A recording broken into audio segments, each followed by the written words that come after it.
Oke, bismillahirrahmanirrahim. Assalamualaikum warahmatullahi wabarakatuh. Waalaikumsalam.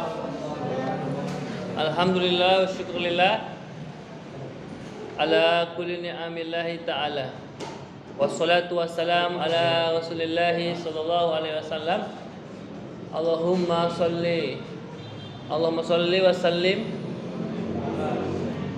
Allahumma salli wa sallim wa barik alaihi. Rabbi shrah li sadri wa yassir li amri wa hlul 'uqdatam min lisani yafqahu qawli. Alhamdulillah, hari ini kan kita nanti makalahnya tentang muka mutasyabihat. Dalam Quran itu memang Al-Quran itu diturunkan untuk difahami, tapi tidak bisa kita memastikan atau bisa memahami, tidak bisa mengeneralisir bahwa semuanya harus bisa dipahami. Sebab memang Al-Quran sendiri pun mengunci. Al-Quran sendiri pun memang ada mengunci bahwa tidak semua orang itu bisa, ada hal-hal, ada sebagian hal, bahkan sebagian besar hal yang mestinya hanya bisa di alladzina yu'minuna bil, apa maksudnya? Ya, harus cukup diimani saja hal-hal gaib itu. Nanti di ayat yang mutasyabihat itu memang tetap harus diimani ayatnya, tapi kalaupun mau mencoba memahaminya, bukan memastikan itu pemahaman itu, begitu ya. Bukan bahwa kita klaim pemahamannya itu sesuai dengan yang diinginkan Allah, tidak. Tapi kita coba menyentuhnya, la yamassuhu ilal mutahharun, mencoba berusaha untuk mengintip maknanya, artinya. Kalau mau mencoba memahami dengan metode apa? Kalau mutasyabihat itu memahaminya dengan metode takwil. Ada pernah belajar itu? Ya, apa itu takwil? Ya, menggunakan pendekatan bahasa, filosofinya, ta'rifnya, terus munasabah katanya seperti itu ya. Logika dengan bahasa akal itu pun, logika itu pun dibagi juga sama ulama. Ada seperti akalnya Nabi, aklun ilahi, akal yang betul-betul dari Allah. Kalau kita nggak menggunakan akal, seantipatinya orang kepada akal, ketika dia baca ayat aja kan harus pakai akal kan? Nggak mungkin dia pakai dengkul. Seantipatinya orang, ya kan? Nah, jadi akal itu nggak boleh ditinggalkan. Nabi aja juga masih pakai akal, tentunya akal ilahi, akal yang betul-betul sempurna, pure, atau memang dari Allah. Dalam tanda kurung disebut juga wahyu. Tutup kurung. Buka kurung. Kalau akal ulama itu mungkin ada pengertian atau istilahan disebut aklun yang sohihun, akal yang betul-betul sesuai dengan metodologi. Akal yang sohih itu maksudnya apa ya? Aklun sohihun. Waalaikumsalam.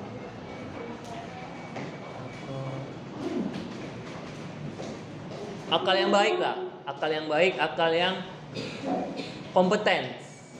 Kan ada beberapa syarat untuk dikatakan ulama, begitu kan? Oke, jadi akal yang kompeten itu, akal yang kredibel itu seperti dibukakan pintu oleh Nabi untuk mencari pemaknaan dalam Al-Quran. Sama seperti dulu ada Mu'az bin Jabal. Pernah dengar hadisnya lah? Kaifa, bagaimana engkau menggali Quran, menggali suatu hukum? Kata Mu'az jawab, dengan Al-Quran. Kalau tidak ada dengan Al-Quran, kalau tidak ada dengan Al-Quran, fabil Quran. Fa ilam tajid fabil hadis atau fabil sunati. Fa ilam tajid, jawaban baru lah, jawabannya di situ menggunakan akal. Ajtahidu, dengan berijtihad berdasarkan apanya? Ijtihad itu berdasarkan apa tadi? Kok yakinan?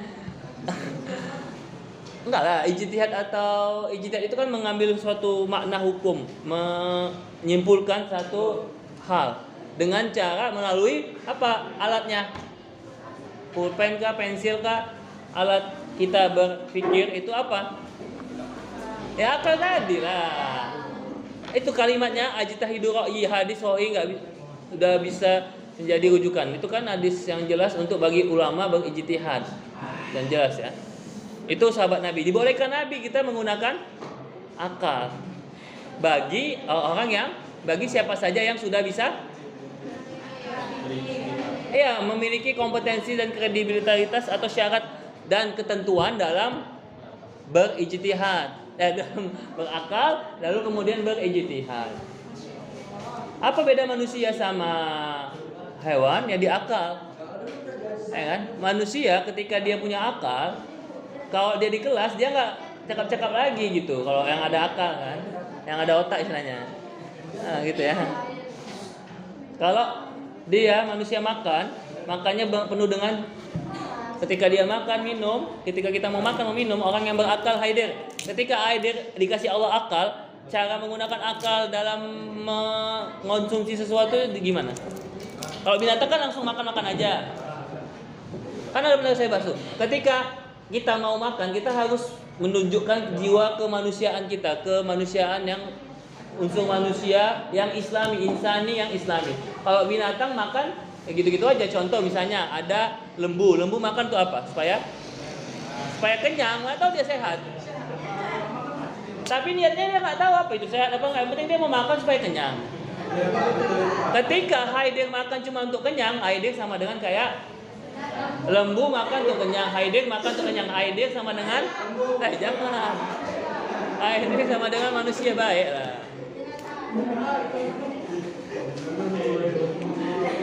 Ada meningkat sedikit lagi. Mungkin bukan dikatakan hewan tapi setengah hewan lah. Dia makan untuk sehat ya. Kalau sambu dia bukan makan lagi, tapi bukan makan nasi tapi makan orang, makan Brigadir Joshua, kan? Mau mengajar. Kan itu ada orang mau makan nasi atau mau makan di mana? Kalau Mulyadi kan makan apa? Kalau anak kos cukup makan apa? Nggak bisa nanya makan di mana gitu karena terbatas kan. Kalau meningkat lagi mau makan di mana gitu, ya kan? Misalnya kita mau nongkrong di mana gitu. Ya kalau lima biasa kan gitu. Kalau udah gajian makan di mana nih gitu kan? Awal bulan ya kan. Dah, yang lebih hebat lagi pejabat-pejabat kayak siapa tadi?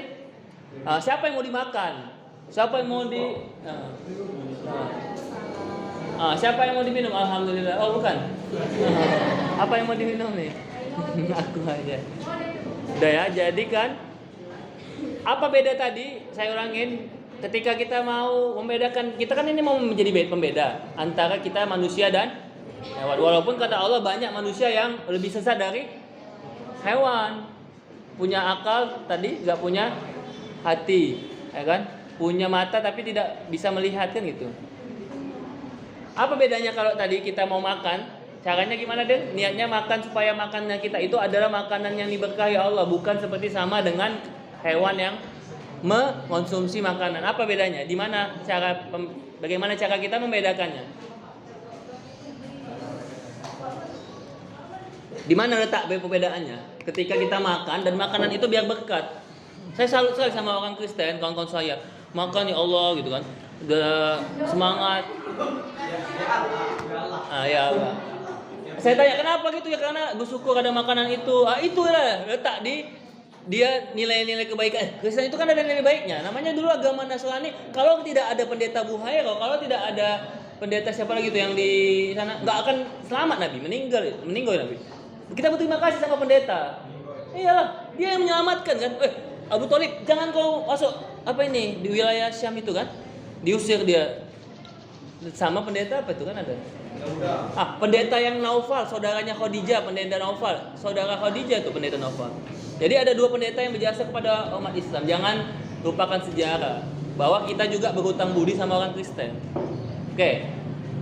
Jadi kita ambil baiknya gitu kan. Kalau orang ada baiknya kita. Jadi orang itu makan betul-betul penuh dengan kesyukuran. Apa? Dia mensyukuri nikmat makanan itu, mensyukuri sudah diberikan hidup. Gitu. Kadang umat Islam kan gitu. Langsung aja bismillah. Padahal harusnya dari awal niat makan itu supaya apa? Nah, di mana letak bedanya? Di niat. Dan niat makan supaya untuk apa? Kalau untuk sehat itu semi hewan, masih hewani juga. Tapi masih penting lah di atas lembu tadi lah, di atas Haidir tadi kan tentunya. Untuk supaya berkah, bisa menguatkan kita, bisa menyemangati kita supaya untuk buat apa? Membuat kebaikan untuk bisa datang ke kampus Unifa untuk buat makalah, bukan hanya dibuat tapi dipahami, untuk bisa belajar bermanfaat sebaik-baik manusia. Itu perbedaannya terletak di niatnya. Yang lagi-lagi kita kembali ke bismillah. Maka di penutupan ini sebelum masuk makalah tadi, baguskan niatnya, fokuskan, luruskan niat itu hanya untuk Allah. Allah selalu, Allah dulu, Allah sekarang, Allah selama-lamanya di hati kita, ya kan? Ada I love you Allah gitu ya kan, apa? We love Allah. Jadi semuanya hanya untuk Allah, kembali untuk Allah, bukan Allah. Mau makan itu harus teringat padamu, mau minum teringat padamu, mau tidur teringat padamu ya Allah. Itu ada lagunya, dangdutnya. Selamat malam duhai kekasih. Duhai kekasih, itu kekasih kita ya ke Rasulullah gitu kan, Habibullah. Kalau kita mau nyanyi lagunya itu berbau cinta, boleh, tapi diarahkan kepada Rasulullah. Atau lagu-lagu anak-anak pun bagus, misalnya cicak-cicak di dinding, atau banyak nyamuk di rumahku, banyak setan di hatiku, gara-gara aku malas bersih hati. Gitu deh. Jadi semua lagu itu bisa mendekatkan kita kepada Allah. Kan Bapak bilang nggak ada salahnya lagu musik, pakaian nggak ada salahnya, cuman kita yang menyikapinya. Kan nggak usah ada dia condong netral. Kalau kita bawa ke kiri, bawa ke maksiat, jadi maksiat. Seperti pisau, seperti pistol. Kalau si Sambu untuk nembak tadi Joshua, udah nggak ngaku ya kan? Kalau ngaku kan apa dia? Paling tidak ada berkurang lah dosanya. Masih mengelak-ngelak aja. Oke. Semuanya itu ibarat seperti pisau bermata. Jadi intinya segala sesuatu itu pisau bermata dua. Ada waktu yang kita miliki, tenaga yang kita miliki, kesempatan yang kita miliki. Kalau kita tidak bisa memanfaatkannya, malam yazuk kata ulama, zulat ta'alumi. Siapa yang nggak mau merasakan pahitnya zulat ta'alumi, pahitnya belajar, tajara'a zulal. Ada tahu Haidar Mabusat itu, malam yazuk zulat ta'alumi sa'atan, tajara'a zulal jahli sepanjang hidupnya, tulal hayatihi. Kalau memang nggak mau bersusah-susah payah dalam belajar, nggak mesti harus di kelas ya kan? Ada pembelajaran di luar itu, saya bilang belajar pengalaman orang. Maka siap-siaplah akan menderita di kemudian hari. Jadi dalam proses kita ini, masa muda kita ini, kan ada dua yang menghancurkan manusia, masa muda dan kesempatan, waktu yang kosong. Waktu yang masa muda, asyabab, sama al-faraq, waktu kosong. Dua nikmat yang sering kita lalaikan. Kalau kita bisa menggunakannya, manfaat bagus lah gitu. Kalau kita kacau, kita lalai dalam menggunakan masa muda ini, dalam waktu yang keren ini, 4 tahun, 5 tahun ini, maka siap-siaplah 50 tahun lagi kalaupun masih hidup akan menderita. Jadi intinya di dalam usia hari ini kita isi waktu itu. Ibarat seperti gini, mencicil apa? Mencicil kepahitan hidup. Maksudnya apa? Kepahitan yang positif. Kepahitan belajar, ngerjain tugas capek gitu kan. Itu dicicil dari sekarang. Setahun, 2 tahun, 3 tahun, 4 tahun, 5 tahun di susah-susah payah, bersungguh-sungguh dalam apa dia? Dalam thalabul ilmi. Nah, menuntut ilmu tadi. Kalau udah betul-betul dan niatnya dijaga, niatnya untuk menuntut ilmu karena apa tadi Bapak bilang dulu? Ya karena ilmu itu sendiri, untuk ilmu. Dari ilmu kembali ke ilmu. Bismillah, niatnya baik, apa-apa yang baik, apa-apa sesuatu yang baik itu pasti hasilnya akan baik. Itu dia. Jangan sampai gara-gara nilai setitik disebabkan niat kita tercemar untuk ilmu hanya karena mungkin mau dapat ijazah, karena kebetulan udah ngajar tapi belum ada ijazah tadi gelarnya, ya udahlah terpaksa kuliah gitu, atau udahlah untuk cuma nilai. Itu akan rusak susu sebenarnya. Hati-hati. Yang kemarin kita bahas ya, mudah-mudahan niat kita tetap kita jaga untuk terus belajar karena Allah, lillahi ta'ala. Itulah pesan saya untuk penutupan hari ini. Dan selanjutnya kita masuk ke makalah. Silakan Mulyadi. Oke, jadi diingat ya niatnya untuk terus belajar karena Allah. Kalaupun memang maaf cakapnya nggak rezeki tamat kuliah, misalnya nggak sampai, ya udahlah itu memang apa namanya? Itu namanya ya udah nasib rezekian. Kalau memang kalian tiba-tiba nggak tamat kuliah, tapi kan tetap menjaga niat baik itu, ya udah itu namanya belum rezeki takdir. Ya kan? Mulai deh, cepat deh, silakan. Nggak apa-apa. Ya. Apalah sebentar aja bilang. Panjang Pak ini. Iya. Jangan ya. Apa-apa, udah nggak apa-apa. Sebentar aja kan terakhir bilang. Bilang, Bu, bentar Bu, Bapak ini penutupan bilang. Bilang, lima. Izin dulu, izin. 5 menit, 7 menit lagi bilang, 7 menit.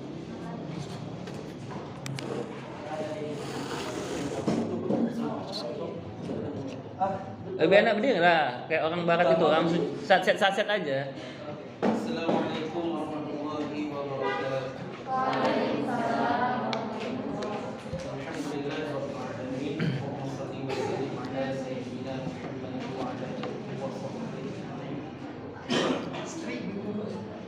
Enggak ah, ini belum, enggak live ini, nanti rekam aja untuk kenang-kenangan. Al-Quran merupakan salah satu mukjizat yang Allah turunkan kepada Nabi Muhammad. Mukjizatnya Al-Quran itu tidak mesti seutuhnya, namun dapat memberikan mukjizat walaupun dengan satu ayat. Jadi di dalam Al-Quran itu terbagi menjadi 2 ayatnya.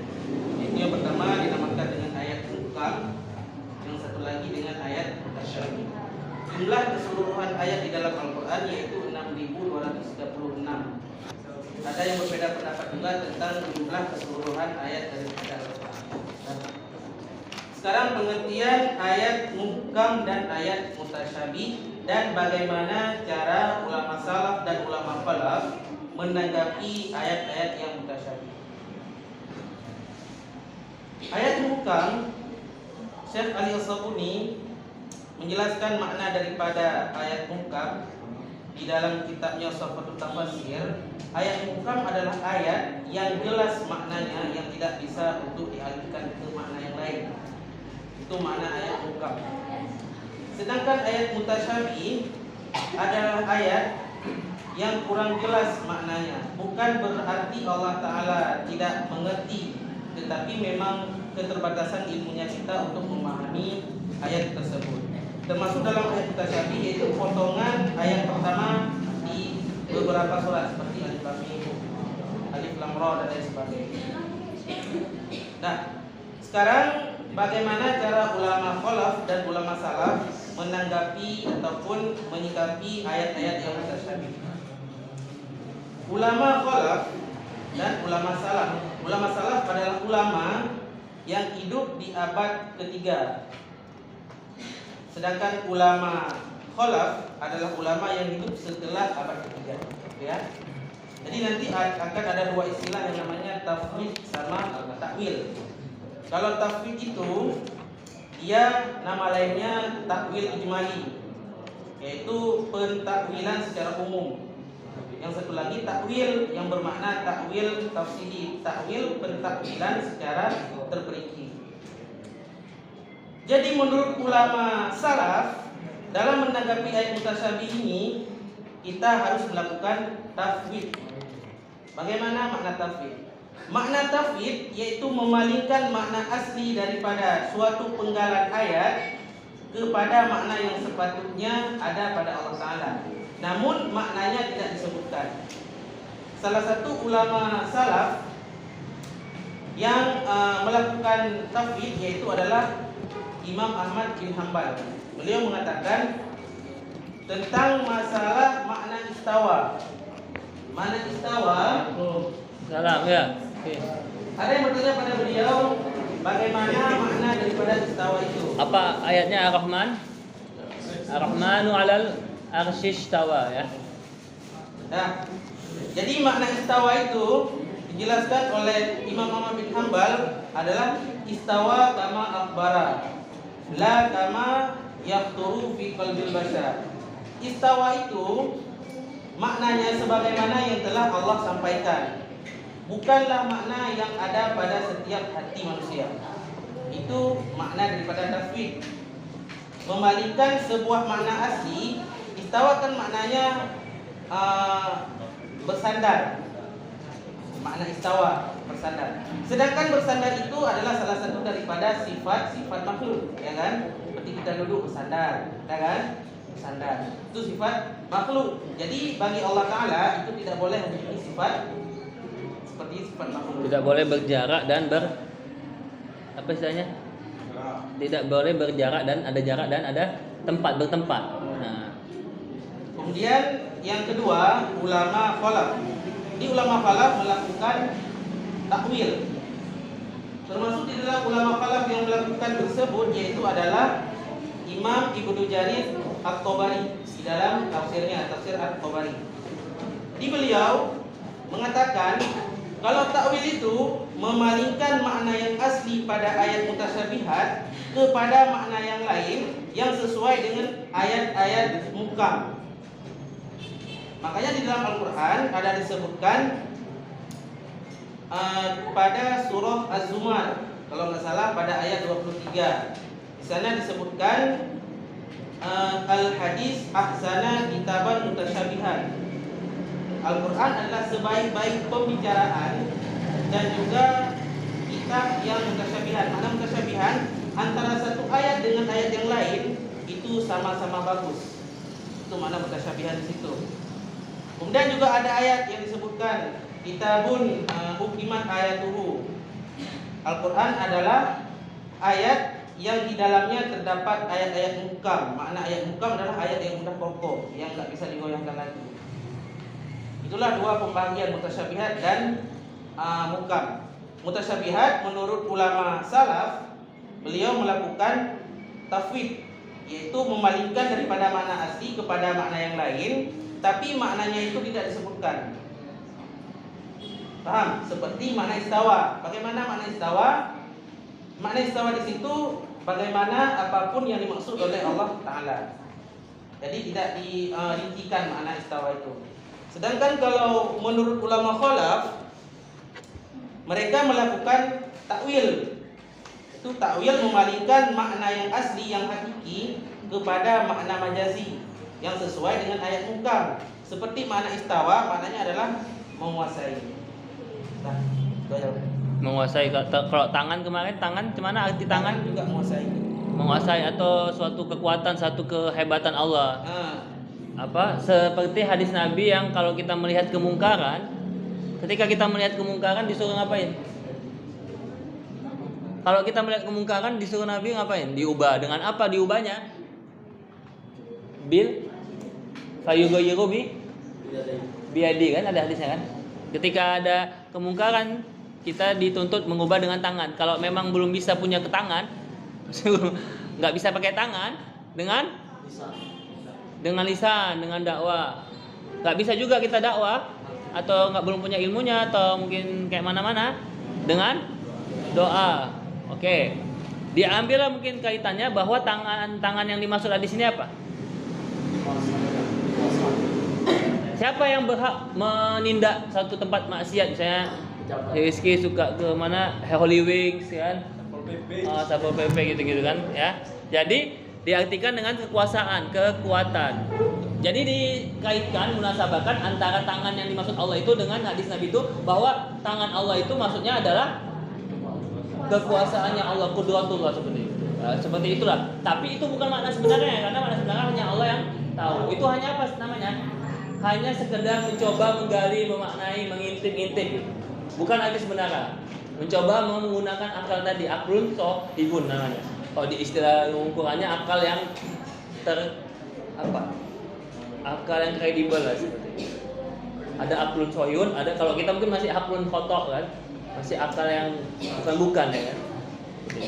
Oke, itulah dia tadi sekilas tentang mutasyabihat dan ada dalam hadis juga banyak contoh ketika Allah turun. Ya, Allah turun, kapan Allah turun? Di sepertiga malam. Kalau diartikan Allah itu turun, berarti kalau Allah turunnya jam di Medan subuh jam berapa deh? Jam 5. Sepertiga malamnya berarti jam 2. Dah, habis di Medan Allah harus turun lagi ke Aceh. Dari Aceh nanti Allah turun ke mana? Dari Aceh ke Medan ke habis Medan Pekanbaru ya kan? Atau ini dulu Binjai. Salam dari Binjai ke Tebing, nanti ke Padang. Enggak siap-siap, Allah muter-muter aja di dunia. Kalau mengartikannya secara teks, makanya Kalau mau dipahami secara keilmuan bisa, tapi kalau memang nggak mau dipahami, ya udah jangan disentuh ayat itu. Nah, pokoknya Allah tuh nggak tahu lah gitu kan. Atau tadi dicoba digali kalau memang mau menggunakan. Maksud Allah turun itu apanya? Sepertiga malam itu Allah memberikan apa? Rahmatnya, keampunannya, kasih sayangnya, cinta kasihnya. Mau merasakan hancurnya atau susahnya, pahitnya belajar, maka nanti dia akan apa baik? Bahkan merasa tajawab azulal jahli. Jangan kuat kali bodohnya. Kalau memang sangat malas belajar, jikalau sangat malas, ya oke, bebas saja dia, nikmati aja setahun, 2 tahun, 3 tahun ini kan dia. Hasilnya nanti bagaimana? Hasilnya berapa tahun nanti dia akan merasa penderitaan? Dia akan selamanya lah sampai dia meninggal. Garahannya cuma 3 tahun, 4 tahun, 5 tahun ini dia malas-malas. Ini kan penentuan masa hidup. Umur manusia, umur Rahman sebenarnya itu dimulai dari umur 17 tahun lah. Permulaan start sesungguhnya hidup ini 17 tahun. 17 tahun masih betul-betul masih nggak peduli, masih banyak main-main. Oke, masih main-main, setengahnya main-main boleh. Udah habis itu udah umur berapa yang harus betul-betul fokus? Setelah tamat SMA tadi lah, umur sekitar berapa? Sampai tamat SMA umur berapa? 30?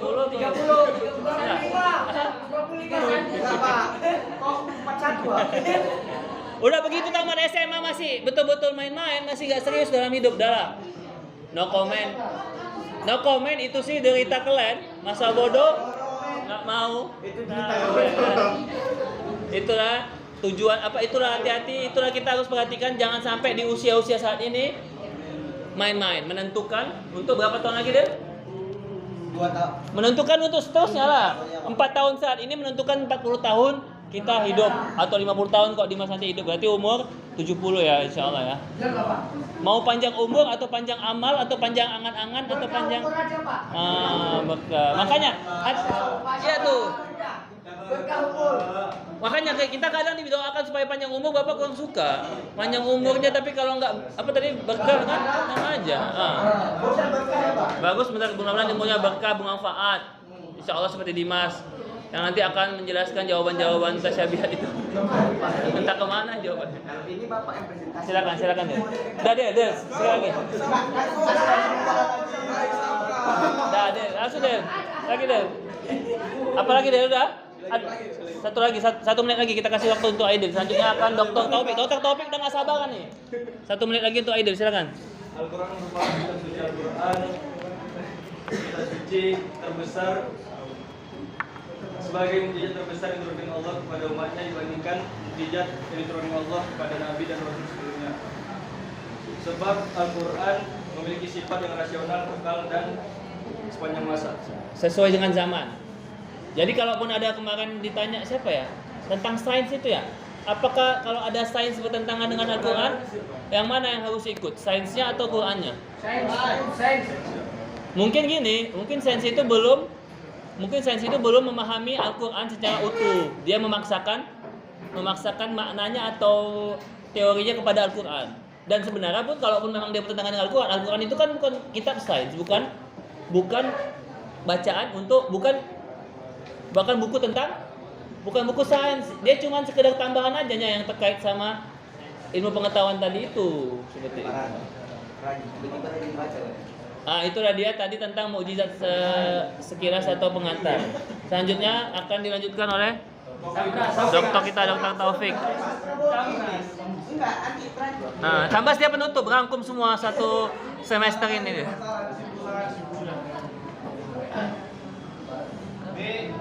Oke, baik, bismillah gitu ya.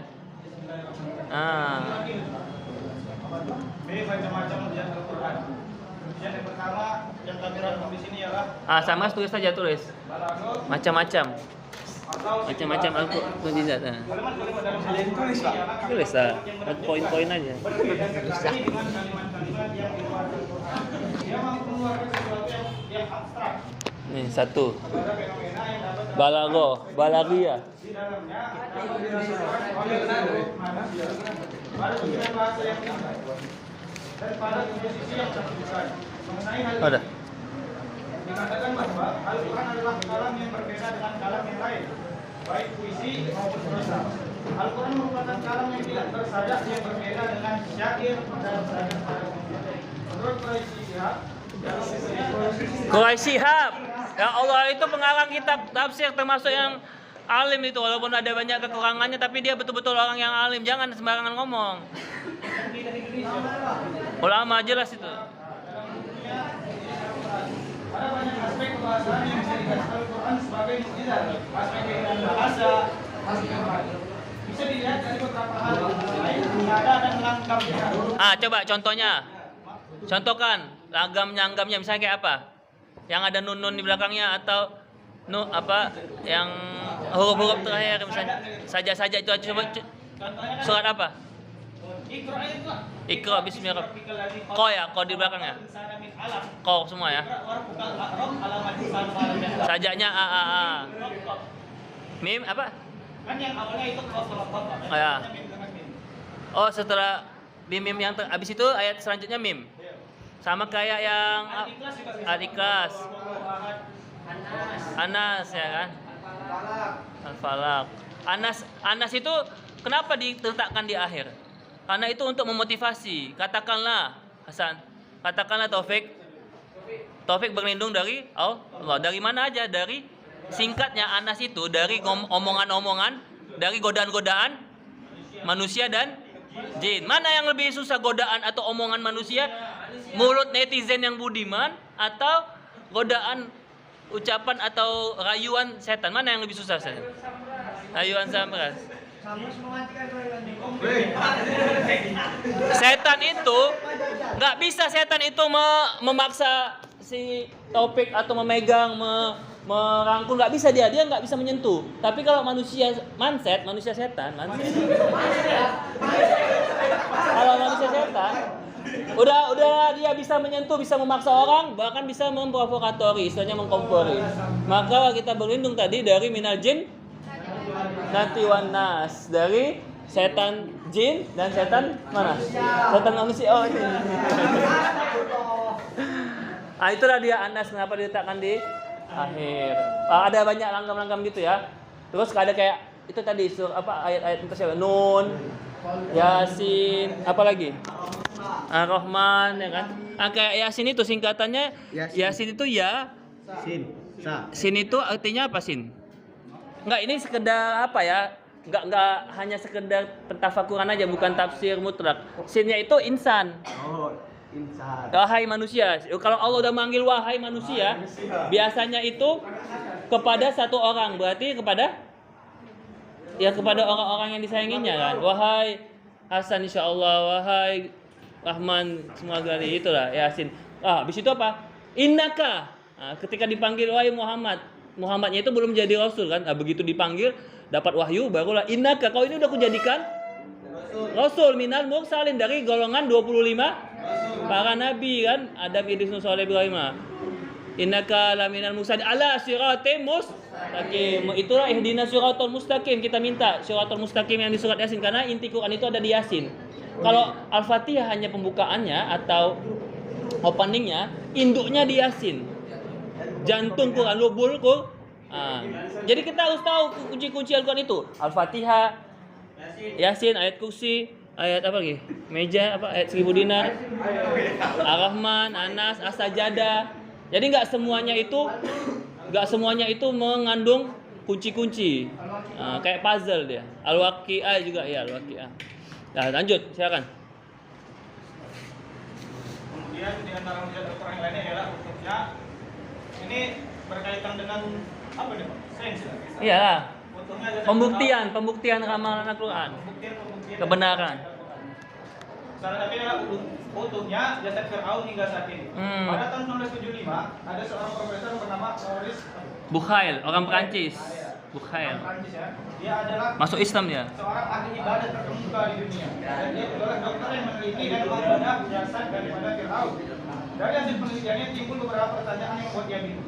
Bagaimana bisa mayat Fir'aun bisa utuh, sedangkan beberapa mayat yang lainnya tidak seperti itu? Atau yang pertama dulu, ini betul-betul Fir'aun tidak? Udah, nanti dicocokkan pakai ilmu apa tuh? DNA, virologi. Baru Kayak mana cara utuhnya? Jadi dia meneliti 2 poin tuh pertanyaan. Lanjut.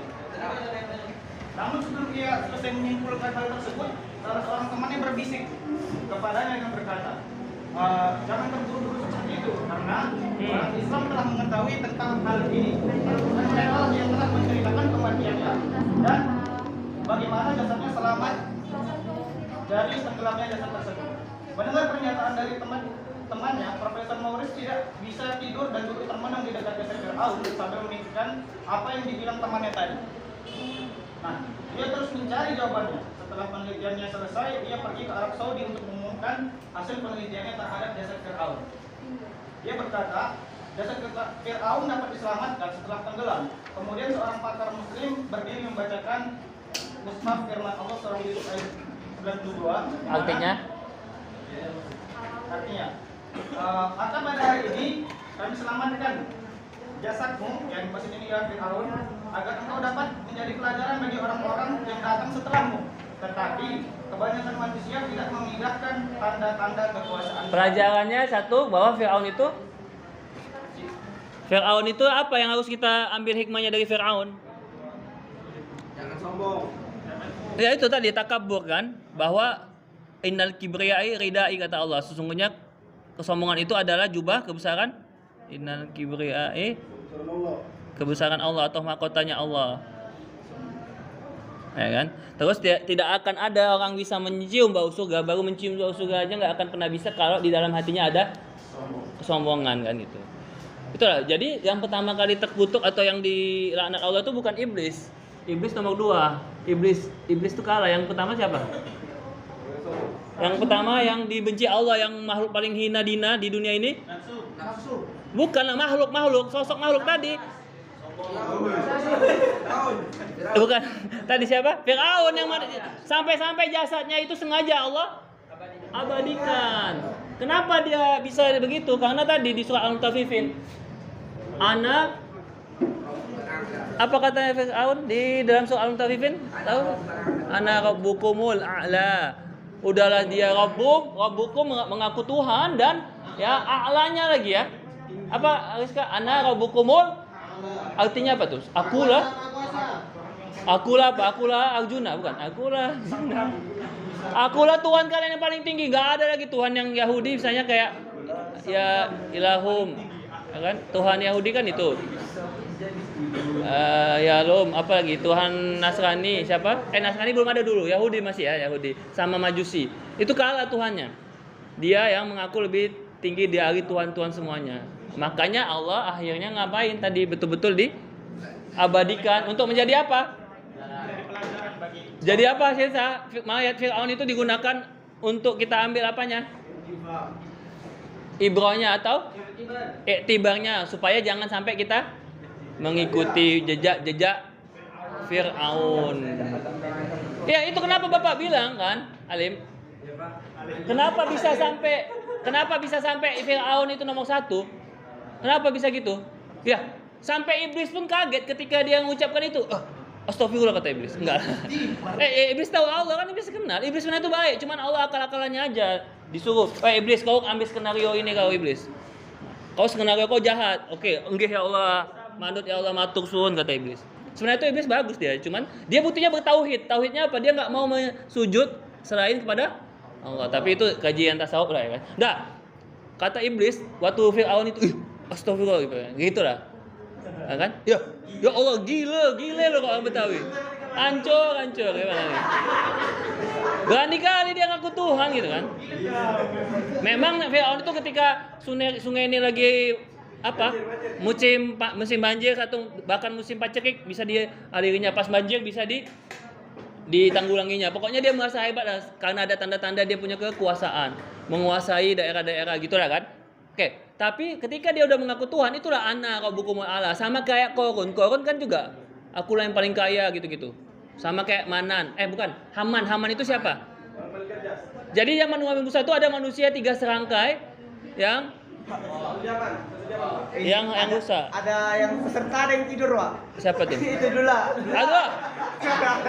Abdullah, zaman Nabi Musa tiga tokoh tadi yang penjahatnya siapa? Penjahatnya antagonisnya siapa tadi? 3 tokoh. Di zaman Nabi Musa, musuh Nabi Musa siapa? Firaun, baru Qarun ya. Makanya ada ketahuan yang ketiga. Firaun itu tadi Ramses II, Haman. Itulah mereka yang merasa ana menggunakan kata-kata saya. Akulah yang paling ini. Kalau enggak akulah si paling ini, si paling alim, si paling sok tahu kan gitu.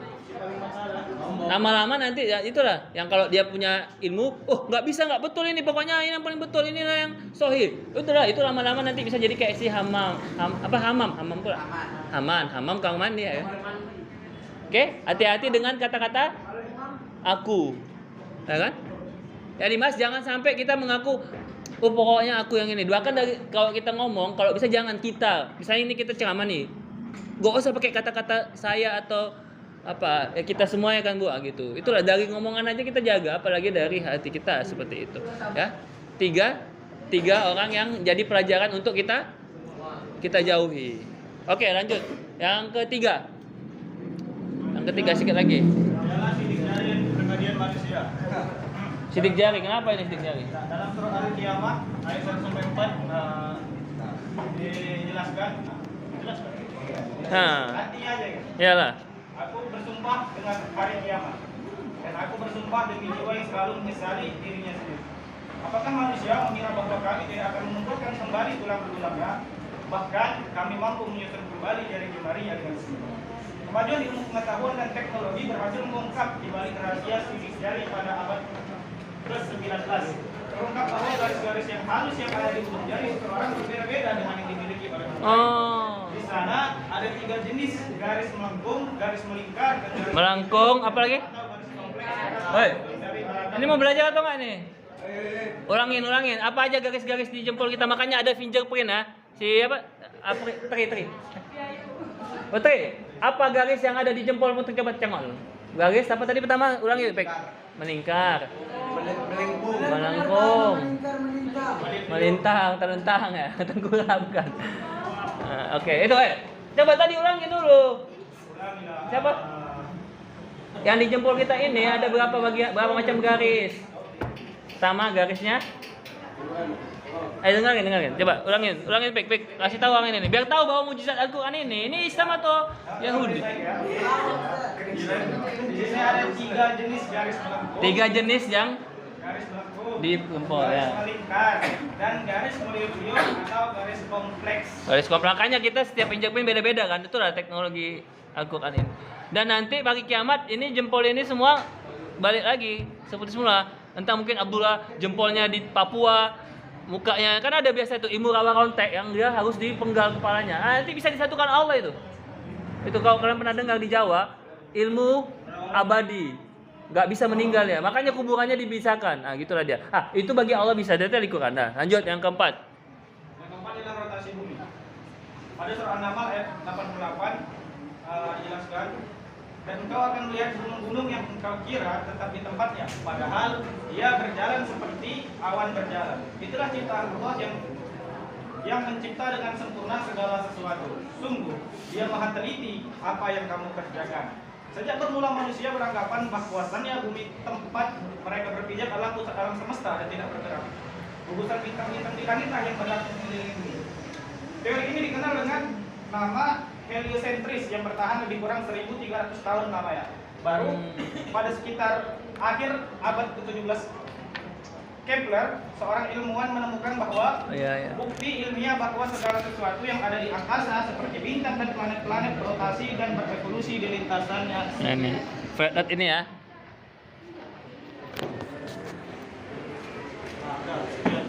Oke, step kesimpulan. Yang ada yang mau nanya silakan, habis itu lanjut makalah. Kesimpulannya, Man, bagaimana motivasinya, Samras? Kita sebagai umat Islam, ya motivasinya ini disimpan aja dulu. Iyalah, kita sebagai umat Islam, sebagai pelajar mahasiswa. Emang serius sama? Enggak, pakai kata-kata sama saja sebagai orang yang pejuang Al-Quran, mujahidul Quran. Silakan. Wahai teman-teman. Aca-aca nehi. Talate lo. Wahai umat manusia. Oh iya. Wahai manusia, kembalilah kalian. Jadi kesimpulan Ah. Kenapa?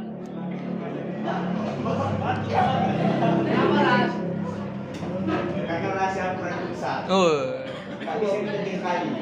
Yang bisa kita jengkali itu menurut. Iya. Agak lain. Iya. Yang bisa kita jengkali itu menurut. Jadi jangan kita menjengkali Al-Quran. Sedang membaca Al-Quran. Sempatkan waktu untuk membaca Al-Quran. Jadi kan Al-Quran kitab yang Suci. suci, yang utama. Yang utama memang suci, yang utama, yang pertama kali kita. Oke, motivasinya untuk itu kita selalu jangan pernah bosan membaca dan mengkaji Mengkaji Al-Quran. supaya Supaya syafaat tadi supaya mendapat syafaat di dunia dan di dunia dan di di akhirat. akhirat, insyaallah. Amin amin ya rabbal alamin. Oke, selanjutnya tanya jawab.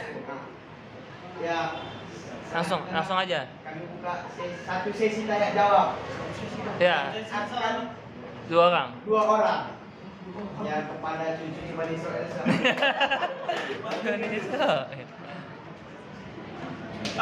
Ada satu atau dua yang mau nanya tentang mukjizat. Selanjutnya nanti makalah siapa? Mila ya. Ada satu tuh. Hasan. Oh, Hasan. Silakan Hasan. Catat. Ada ketik. Ada itu pulpen nah. Jangan tulisan sendiri. Mana? Enggak, di buku tulis saja, buku tulis. Nggak mungkin tembus sampai Minggu halaman terakhir nanti kamu. minggu depan baru dijawab. Ya. Nggak usah. Waalaikumsalam. Biar minggu depan kok saya terlambat jadi kalian bisa ngini duluan. Berdasarkan judul pemakalan Hujjat Al-Quran, kita sebut itu adalah hujjat terbesar di Al-Quran ini. Pertanyaannya, sebutkan apa saja yang dirasakan oleh saudara-saudara yang ada di depan ketika membaca Al-Quran. Oh iya, Mak, perasaan kalian bagaimana, San? Bentar. Ini berarti Ya pemakalah semua lah. bukan Pak. Maksud dari pertanyaannya itu berarti ini kami Iya. ada di antara semua yang baca. Iya, karena kalian pemakalah. Karena kalian kebetulan pemakalah. Jadi kalian ditanya. Jadi apalah? Oh iya. Atau kalian nggak baca Quran? Baca. Baca Pak. Jadi ini pertanyaannya bukan pertanyaan teori, betul-betul perasaan subjektif, perasaan rasa ya.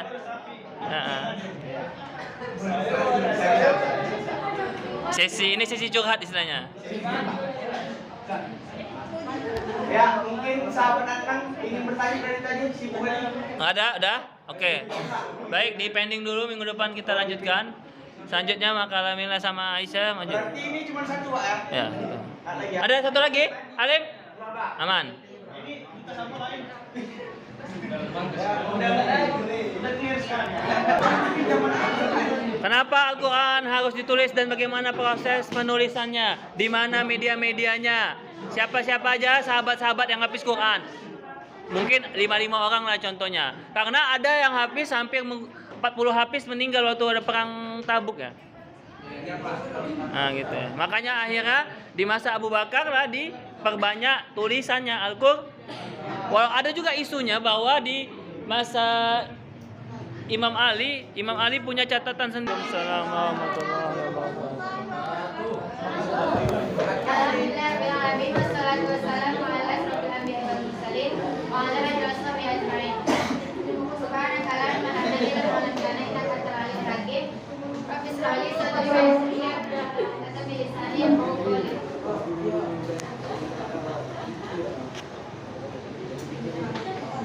Kami dari kelompok 15 ingin mempresentasikan hasil makalah kami tentang sejarah pembacaan Al-Quran. Para penulis wahyu Al-Quran dan sahabat-sahabat pemuka yang dianggap sebagai sekretaris seperti Ali bin Abi Thalib meriwayatkan Mu'ayyah Abdullah, siapa tadi sekretaris Nabi? Abdullah, sekretaris Nabi? Ulangin Aisyah, kasih tahu dulu. Baik, Bang Abdullah, sekretaris Nabi di antaranya Ali bin Abi Thalib radhiyallahu anhu. Zaid bin Sabit ya. Anhu. Ya Allah ya Allah ya Rabbi. Ya Allah, astagfirullah. Ubay bin Ka'ab. Deh. Setiap ada ayat turun, kami memerintahkan mereka untuk menulisnya. Ah itu Lim, setiap ada kamu mengapa jantung? Setiap ada ayat yang turun maka Ariska, setiap ada ayat turun Nabi memerintahkan sekretaris-sekretarisnya tadi untuk mencatatkan. Lanjut. Dan menunjukkan 4 ayat tersebut dalam surah bukannya hanya untuk penulis untuk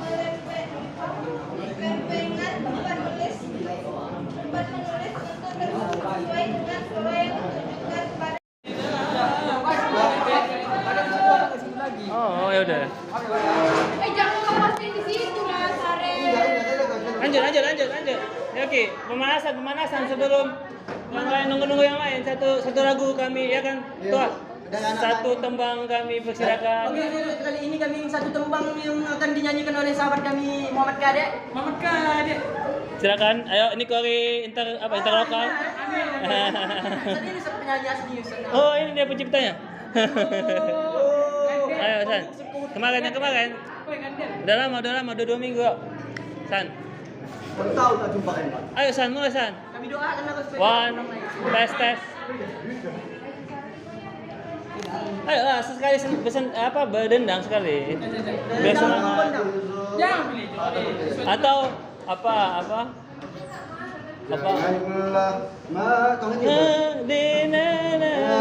Pohon selasi. Bukan itu. Di bawah lambayan pohon serasi di lingkup alam sama rebut di bawah lambayan. Tahu posisi depan? Mau presentasi kan? Ya semuanya. Kalian luar biasa. Iyalah.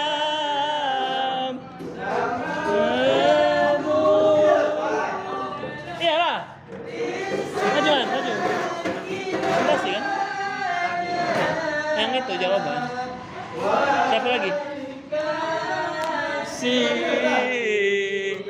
Gak apa-apa. Sama kawan. Hidup nenek sunyi dusun sejak Rizka tinggalkan sepian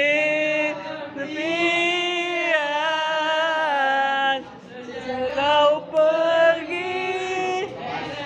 Ya kau nggak apa lah ini. Rumput bersujud alam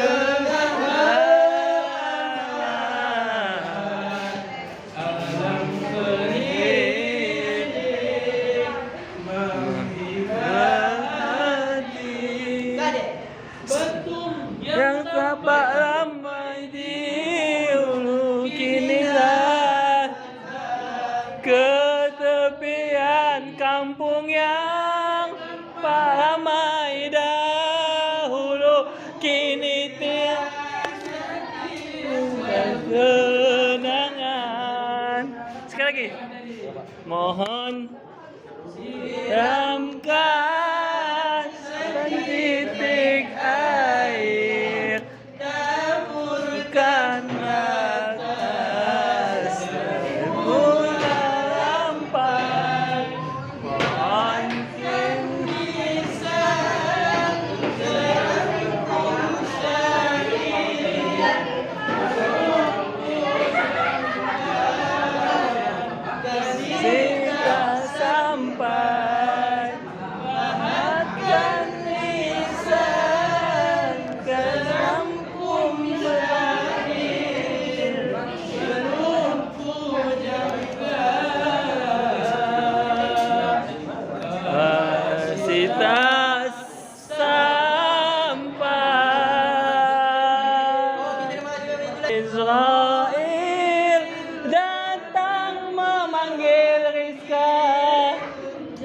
Sekian siapa?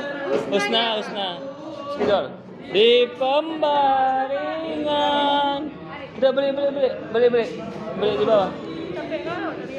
Datang memanggil jasad terbujur di pembaringan. Seluruh tubuh, sekujur tubuh akan menggigil, terbujur badan di kedinginan. Tananat.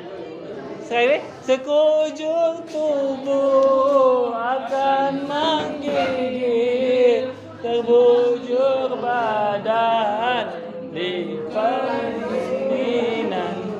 Di kedinginan. Kan kedinginan. Terus rasanya tinggal berdiri, selimut putih membalut badan. Mana nih kor ini? Datang masanya insafkan diri. Ayo, selimut putih membalut badan. Tinggal semua yang dikasihi, berbagi lagi sepanjang zaman. Tinggal semua yang dikasihi, berbaktilah hidup panjang zaman. Oke, alhamdulillah. Apa nih? Yang apa nih? Oke, apa lagi? Coba. Mana? Suara azan bergema Dan aku kirim pesan sebagai tanda kuda.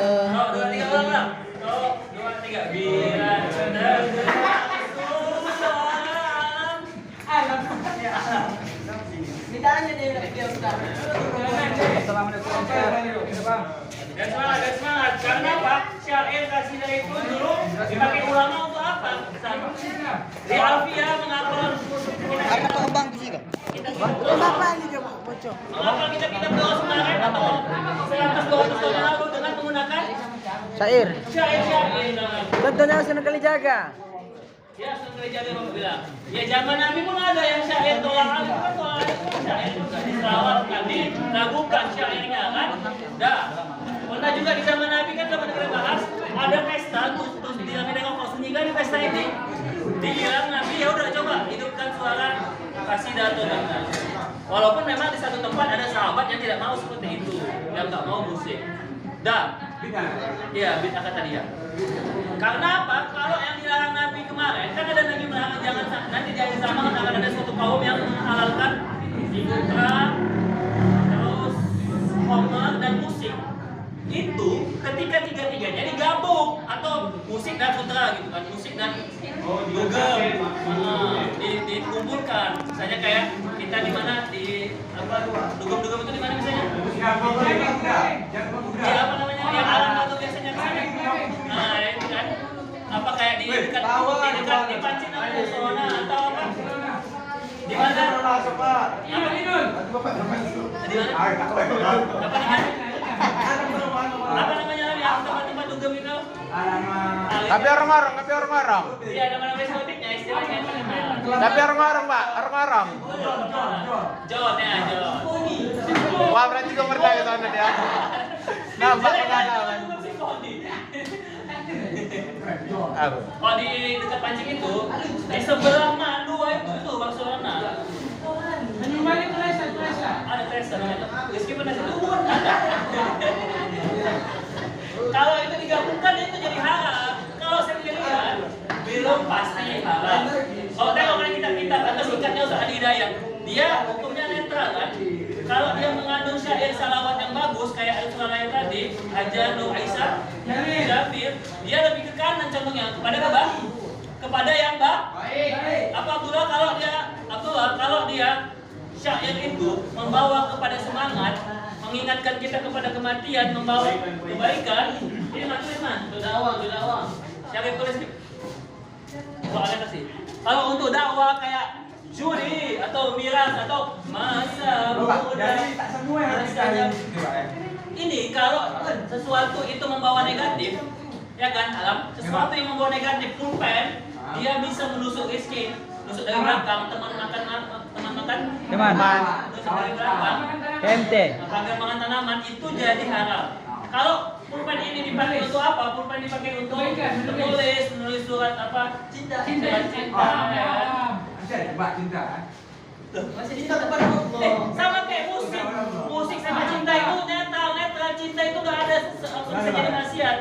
Musik itu nggak ada bisa langsung jadi dosa kalau dia disalah gunakan, kalau salah artikan. Kalau cinta Rizky kepada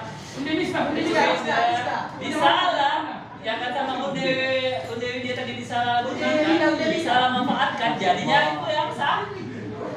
Kalau awalnya tadi dia untuk apa? Untuk hanya mau senang-senang, maka jadi haram.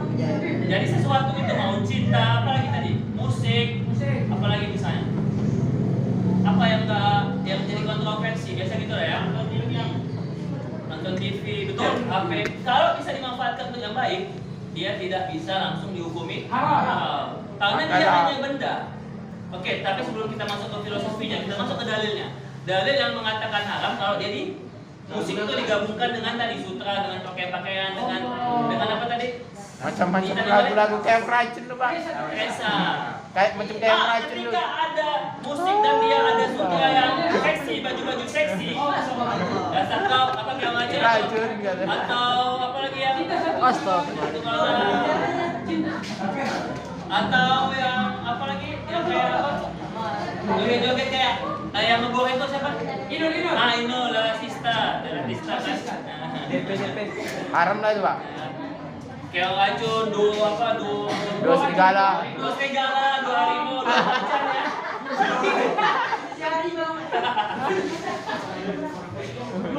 Ya lah, Bik.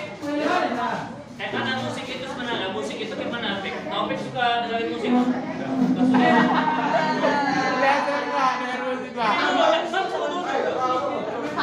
Oke, kalau memang nggak suka musik, tapi jangan mentang-mentang nggak suka musik, menghukuminya haram.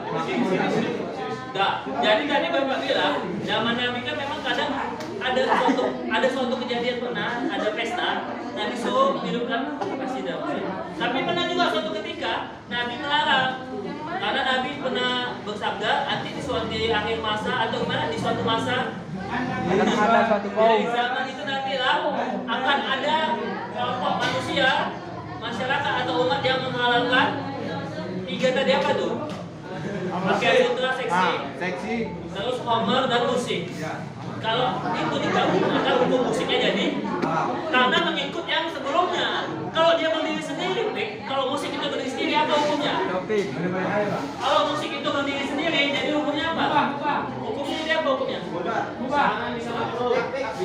Memang katanya 4 mazhab mengharamkan, tapi 4 mazhab itu mungkin untuk kehati-hatian, ya kan?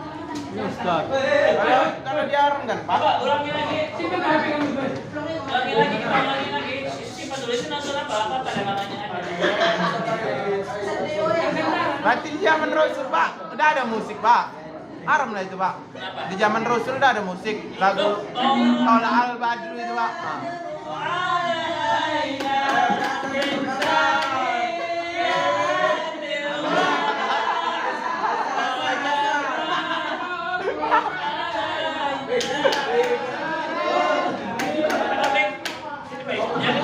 Kapan musik itu jadi haram? Ketika musik itu jadi haram saat dia Menyalahgunakan. atau digunakan untuk nasihat. Contoh tadi, dasar kau kayak racun. Atau dua serigala, apa lagi? 2 harimau, 2 macan, 2 apa? 2 tikus. Gitu ya, oke. Itu dari sisi dalil ya Pak ya. Nah, kalau dia dipakai untuk kebaikan, dia arahnya, kalau kalian tengok video saat Hidayat, dia kan tadinya netral.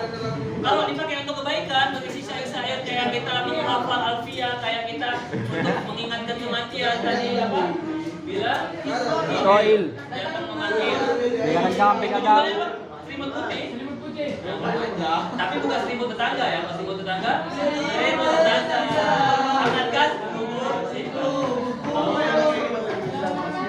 Kalau itu dipakai untuk yang baik, maka jadinya dia lebih condong ke kanan. Kalau dipakai untuk Despacito, untuk apalagi Dasar Kayu Racun atau Cinta Satu Malam atau Indonesia Sista gimana lagunya? Habis mati lah. Ya sayang.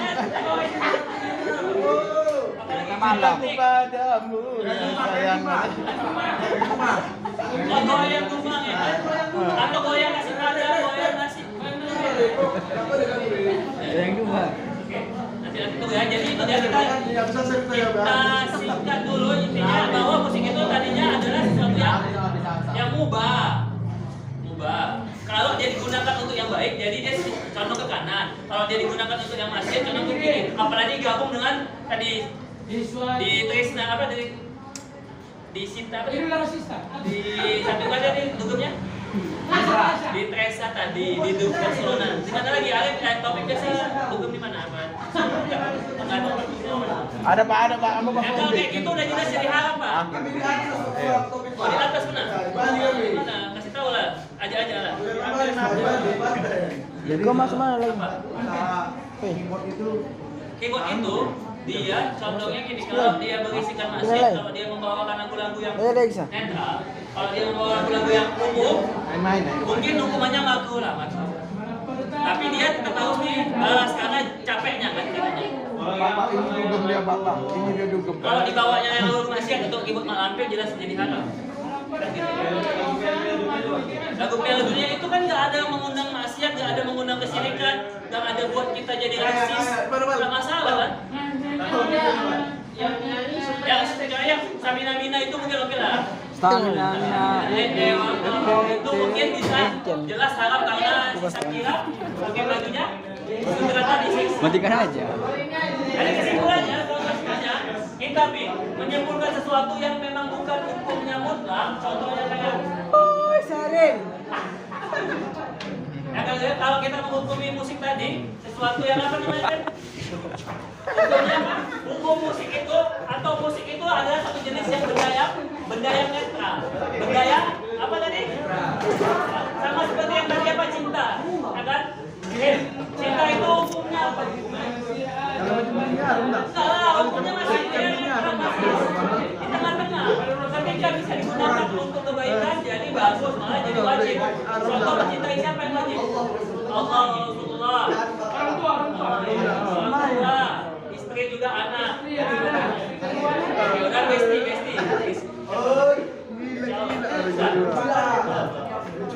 Sama jadi pada musik tadi, musik itu tidak ada salahnya. Karena apa? Karena dia bahkan tidak baca Quran itu kan dengan suara nada musik. Iya Pak. Kalau tidak anak,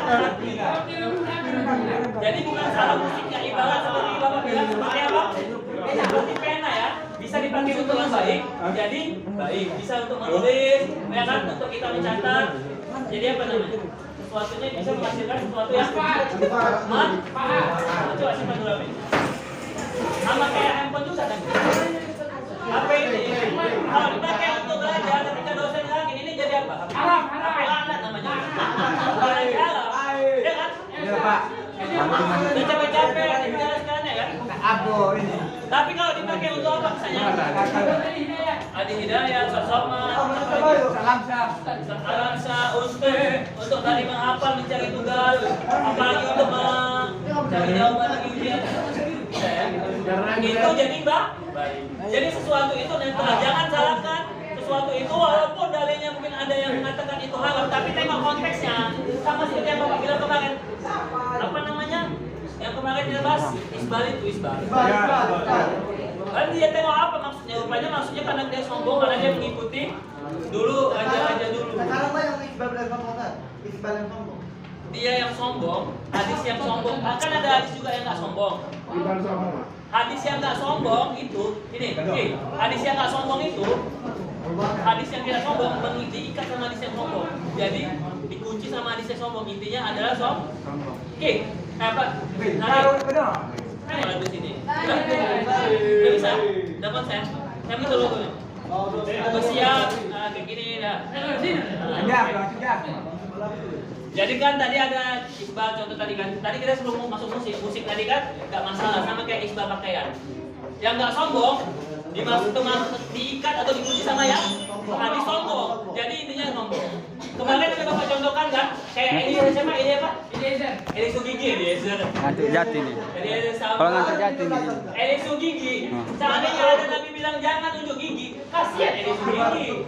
Udah giginya di luar, kan bukan artinya hanya sekedar teksturnya, tapi makna atau konteks tekstual. Video katanya, video. Konteks pada waktu itu Nabi ngomong apa? Nah, diambil.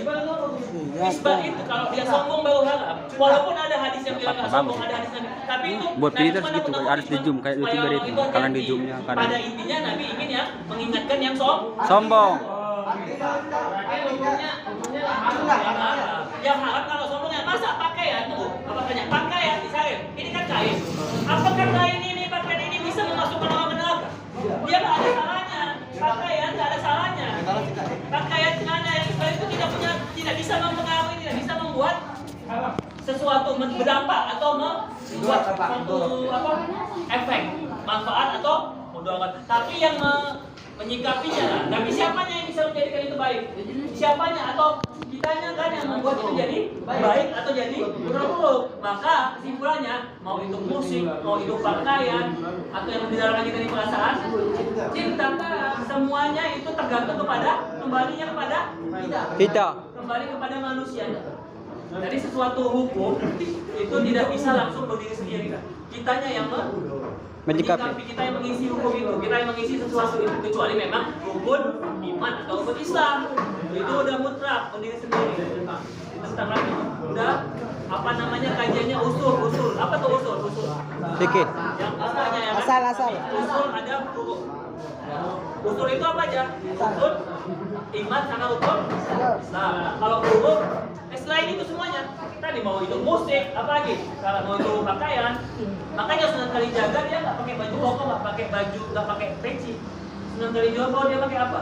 Langkon. Pakai baju batik baru dia buat wayang kan.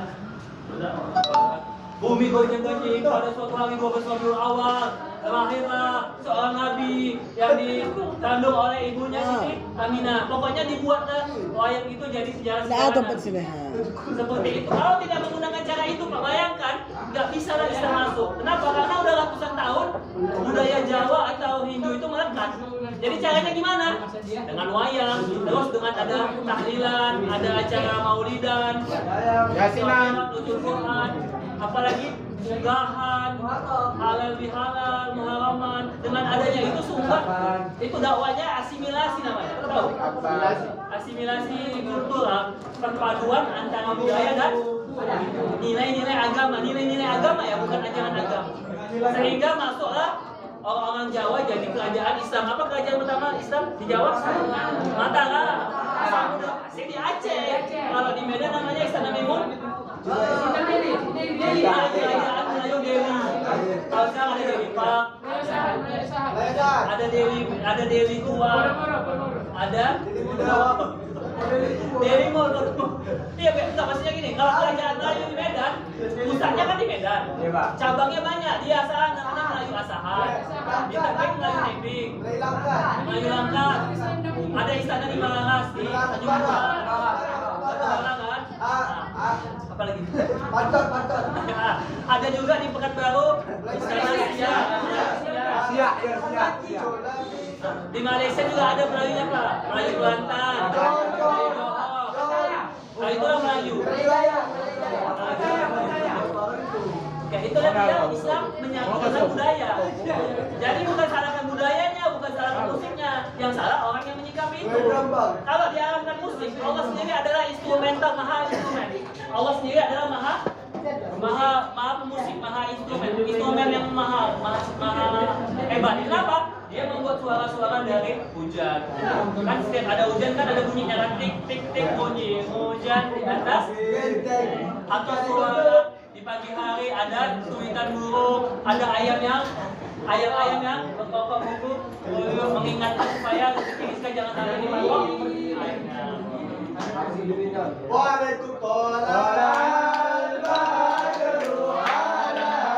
Ya, selamat datang Orang tua alamak orang tua sama ini. ya, itulah sedikit kita tentang musik. Mudah-mudahan bisa membuka pemahaman. Jangan sampai kita berpikirannya Negatif. pendek, sempit, dan kaku. Bahwa Islam itu memudahkan, Islam itu tidak menyusahkan. Bahkan Islam itu kalau kata Ahmad Dahlan, pendiri Muhammadiyah, seperti sebuah lantunan musik. Kalau dia sedikit haram, sedikit bid'ah, sedikit dosa, itu udah musiknya jadi apa? Suara yang falas, mungkin ya, suara yang lawannya merdu apa? Sumbang. Halus. Itulah yang nggak boleh kita, yang tidak boleh kita yakini. Kita harus meyakini bahwa secara umum al-aslu fi ibahah, al-aslu fi muamalah, segala sesuatu yang terkait dengan hubungan manusia itu asalnya netral. Al-ibahah, mubah, dibolehkan, kecuali memang tadi, ketika isbal kita rupanya bersombong. Isbal bersombong, berarti yang haram bukan pakaiannya tapi sombongnya. Terus musik dipakai untuk maksiat, berarti yang haram bukan musiknya tapi Maksudnya. kemaksiatannya yang menempelnya. Contoh kita dugem kali isi sama isi dari musiknya, dari liriknya istilahnya. Tapi bukan suaranya loh, bukan nadanya, bukan iramanya. Itu kan dia nggak salah, dia hanya bagian dari alam semesta gitu. Oke ya? Gampang kan? Jadi kalau mau menikmati musik nggak masalah, yang penting jangan melalaikan, jangan mengandung unsur maksiat tadi Despacito atau buat apa lagi? Monkey dance ya, kadang-kadang jadi monkey pula ya kan? Apalagi kan? Goyang lumang, goyang apa lagi? Goyang dompet, Goyang itik, Pak. goyang nasi padang, goyang nasi lemak, nasi gurih, nasi goreng, goyang pargoy. Ah itu lagi Raston. Ada yang di sini. Ada Pak. Bagus kan, nggak usah jadi karena itu udah membuat kalian, membuka aib kalian, membuka apa, memancing dosa kan? Jangan-jangan di sini ada di muka-muka ya kayaknya. Oh iya. Enggak, kalau bukan dosa masih mending lah kalau ada yang patut. Tapi perempuan amat sedosa-dosanya itu masih mending laki-laki walaupun itu dosa. Ini udah bukan laki-laki, perempuan lagi, terus apa lagi? Bajunya enggak ditutup dengan baik kan? Udah berapa kali double dosanya? Makanya pada akhirnya yang di Islamil itu betul Nabi melihat nanti banyak wanita yang masuk neraka ya kan? Keren kan ini kan? Ya lah, oke, mudah-mudahan kita bisa mendapatkan ilmu sedikit. Tadi selanjutnya kita masuk ke makalah yang kemarin belum dijawab tentang apa? Makalah si Rahman sama Syarif tentang asbabun nuzul ya, asbabun nuzul. Oke, silakan Syarif. Maju. Sama Rahman. Dulu aja. Ariska. Oke, siap. Oji. Maju. Habis ini makalah yang ini. Gimana biasa? Alat nih belum macamnya. Belum macamnya. Kapan?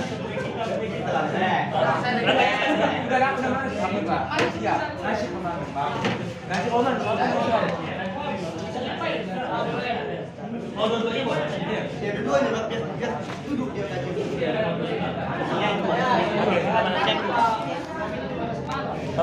Bihim yauma idzil la khabir. Shadaqallahul azim. Sungguh Tuhan mereka pada hari itu maha teliti terhadap keadaan mereka. Sahabatku, sahabat inspirasi yang dirahmati Allah. Allah maha teliti, artinya Allah mencatat dengan rinci, dengan detail apa yang dilakukan manusia itu. Apakah manusia itu melakukan dalam keadaan kegelapan maupun keterangan, kesendirian ataupun keramaian. Dengan bukti Allah akan menghisap, bukti Allah akan memberikan balasan yang sesuai dengan kadar perbuatan manusia itu sendiri. Untuk itu sahabatku, sahabat inspirasi, kajian selanjutnya kita dengarkan dari Ustadz Muhammad Hanif kepada Ustadz Falyatafaddal Mashkura. Alhamdulillah sahabatku, sahabat inspirasi dimanapun anda berada, juga sahabat Qurani dan juga sahabat yang selalu reminder self-nya. Ya, untuk selalu mengingatkan kepada dirinya, menasihati dirinya terlebih dahulu sebelum dia mengingatkan orang lain. bahwa Allah Subhanahu wa taala mengabarkan kepada kita, Allah selalu berbicara, Allah selalu mengingatkan kita. Siapa bilang wahyu atau ilham itu sudah habis?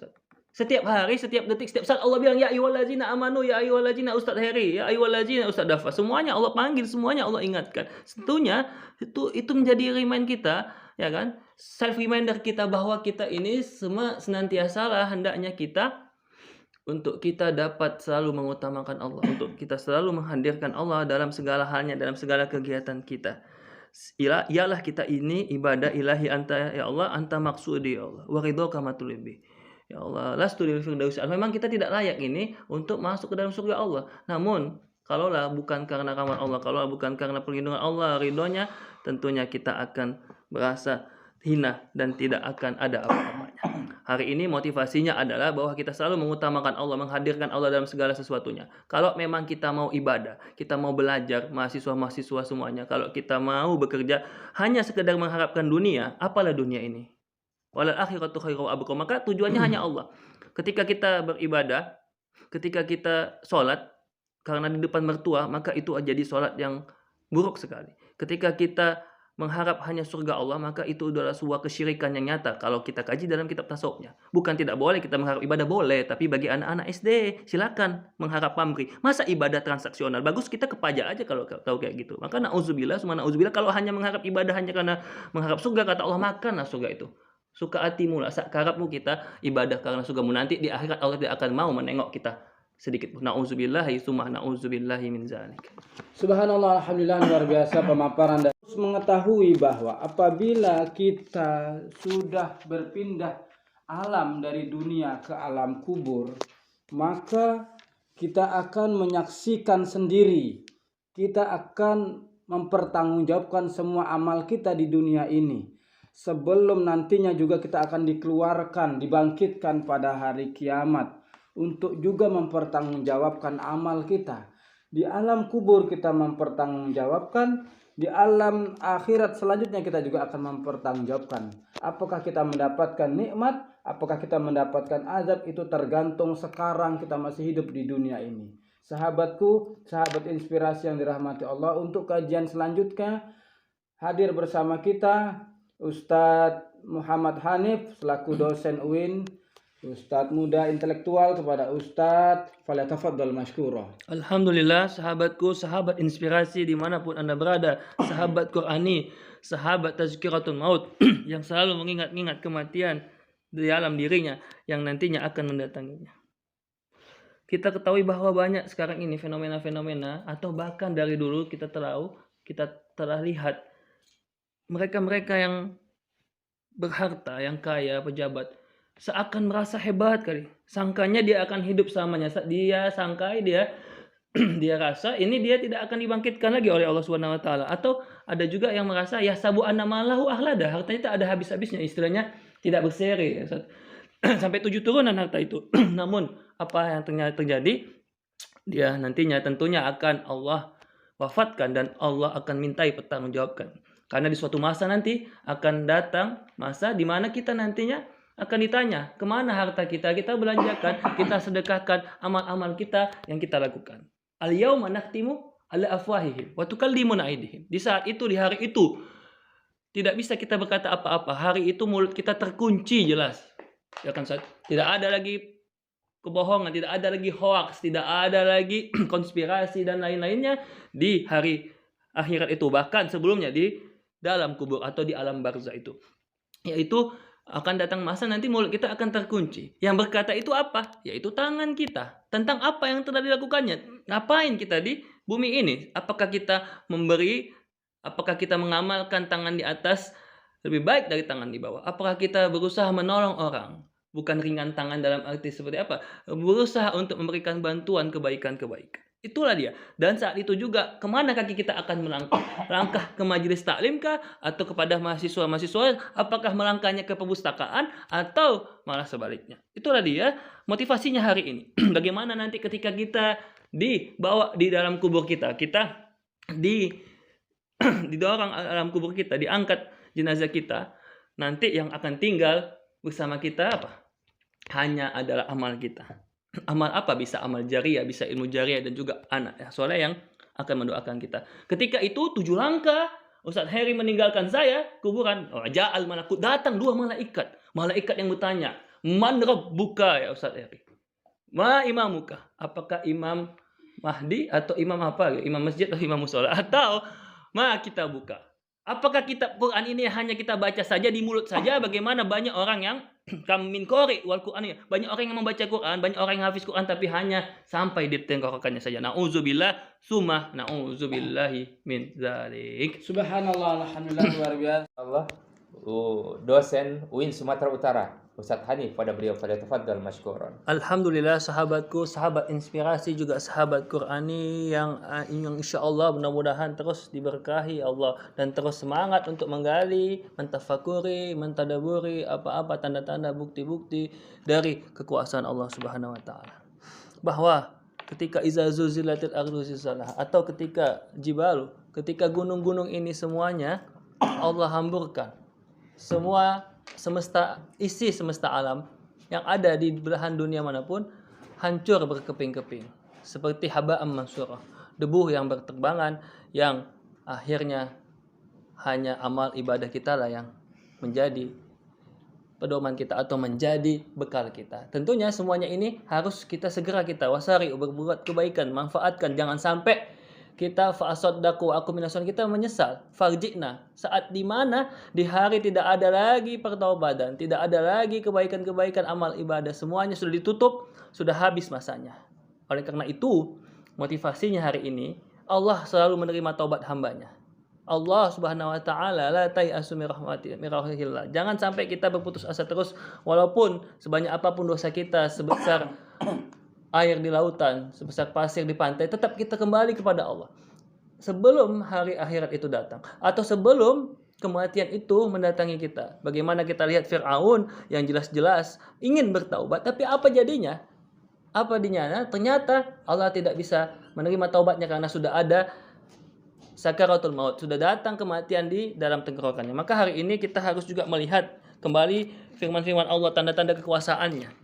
Afal yanzuruna ilal jibali kaifa nusibat. Bagaimana gunung itu Allah tetapkan, Allah jadikan pancang untuk kita semuanya agar kita bisa kembali merenung kepada Allah. Kemudian alam tara anallah anzala minas sama'i ma'an. Kemudian Allah jadikan minal jibali jududam bidun wa humrum mukhtalifun. Itu semuanya sebagai bekal kita, sebagai tafakur kita untuk kembali merenungi bahwa Allah lah yang Maha Pencipta, Allah lah yang Maha Kuasa. Insyaallah itu semua menambah keimanan kita semua. Subhanallah. Kita salah dalam niat kita mencintai seseorang tadi, bukan atas karena Allah, bukan karena ingin bersama-sama untuk menapaki keridhaan Allah, menjadikan pernikahan itu sebagai ibadah, maka sesungguhnya azab itu akan datang. Apabila ketika kita betul-betul mencintai seseorang itu, idealnya karena memang ingin sama-sama saling melengkapi, bersinergi, saling mengingatkan watawassaw bil haq watawassaw bil, maka itulah makanya istilahnya tepat sekali uhibbuka fillah. Maka kita berlindungan kepada Allah dari cinta-cinta yang hanya sesaat saja. Kalau kita mencintai ibu kita, kalau kita mencintai ayah kita, tentunya itu atas dasar karena Allah. Dan betul-betul cinta itu kita tembuskan untuk mengamalkan, untuk mengimplementasikan nilai-nilai kerahiman Allah. Memang Allah yang Maha Kasih dan Maha Sayang, tapi kita seusahanya kita berusaha untuk sedikit tidaknya menjadi yang mengasihi. Apabila kita mengasihi sama kita, yarhamukum sama. Apabila kita mencintai, maka kita juga akan dicintai Allah. Tentunya cinta itu kepada Allah, Rasulullah, dan juga kepada sesama kita. Mudah-mudahanlah kita dipenuhi cinta dan dipenuhi kasih dan sayang Allah, agar ya Allah irhamna ya Allah irhamna jami'an. Amin amin ya rabbal alamin.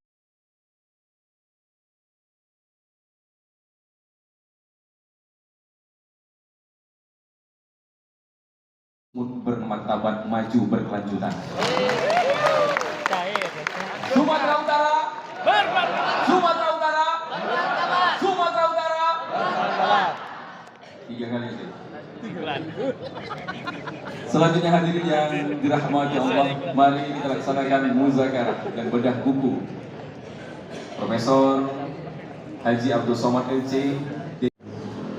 Apa definisi Al-Quran? Siapa yang bisa menjawab apa itu Al-Quran? Hah? Kalamullah apa? Coba satu-satu orang. Satu orang. Satu pertama si Maya tadi siapa? Siapa tadi? Putri coba apa Al-Quran itu?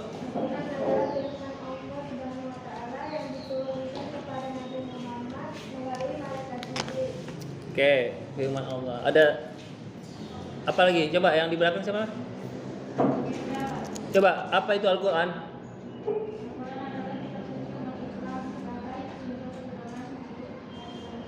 Ya, pedoman. Tujuannya pedoman. Tapi gini, awal mulanya Al-Quran itu asalnya dari tadi siapa?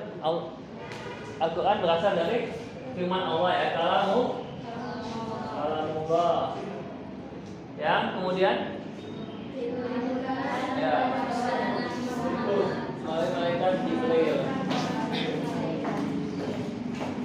Oke, gunanya, tujuannya untuk sebagai pedoman itu tadi ya, hudalin nasi wa bayyinatin minal huda wal furqan bijudika amin wa bi tikamin amin ya khairul rasulin wa ana lagi ma'bud subhana rabbika jangan bapak-bapak mau ya.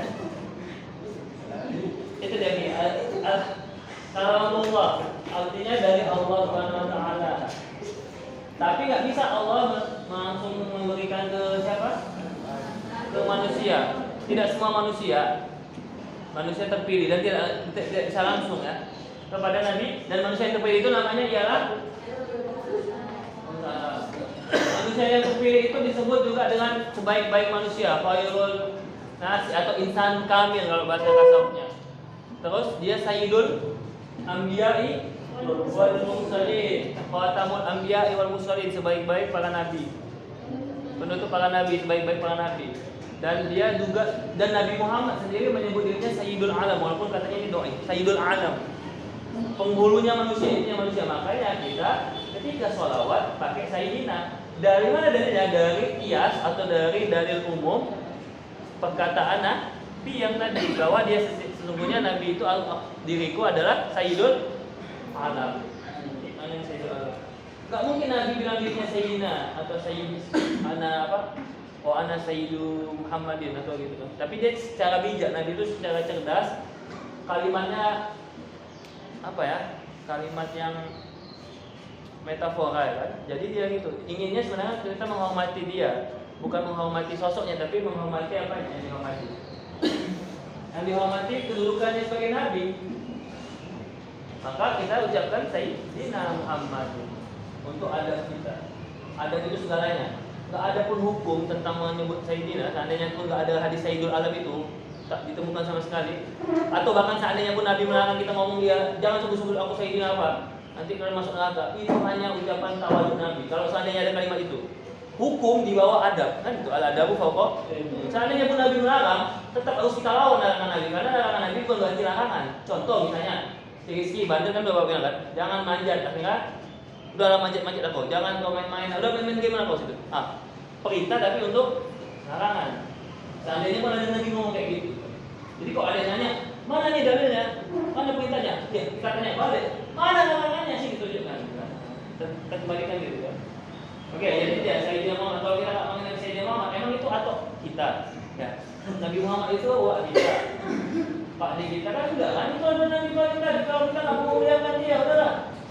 Mungkin kita jadi bisa dianggap orang manusia yang mukmin yang berakhlak. Oke, jadi tadi Quran kepada Nabi Muhammad. Kan? Nabi Muhammad itu melalui siapa? Malaikat Jibril. Itulah disebut dia juga Jibril itu sebagai Ruhul Amin. Kalau di Kristen, di orang Kristen Ruhul Kudus. Waalaikumsalam ya. Apa itu Ruhul Kudus?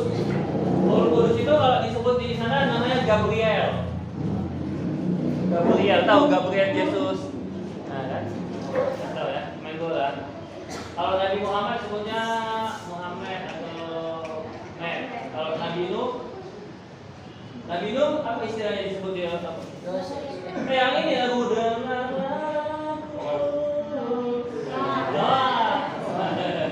Moses itu Musa, Yusuf Yosef, David itu Daud, Ibrahim itu Abraham.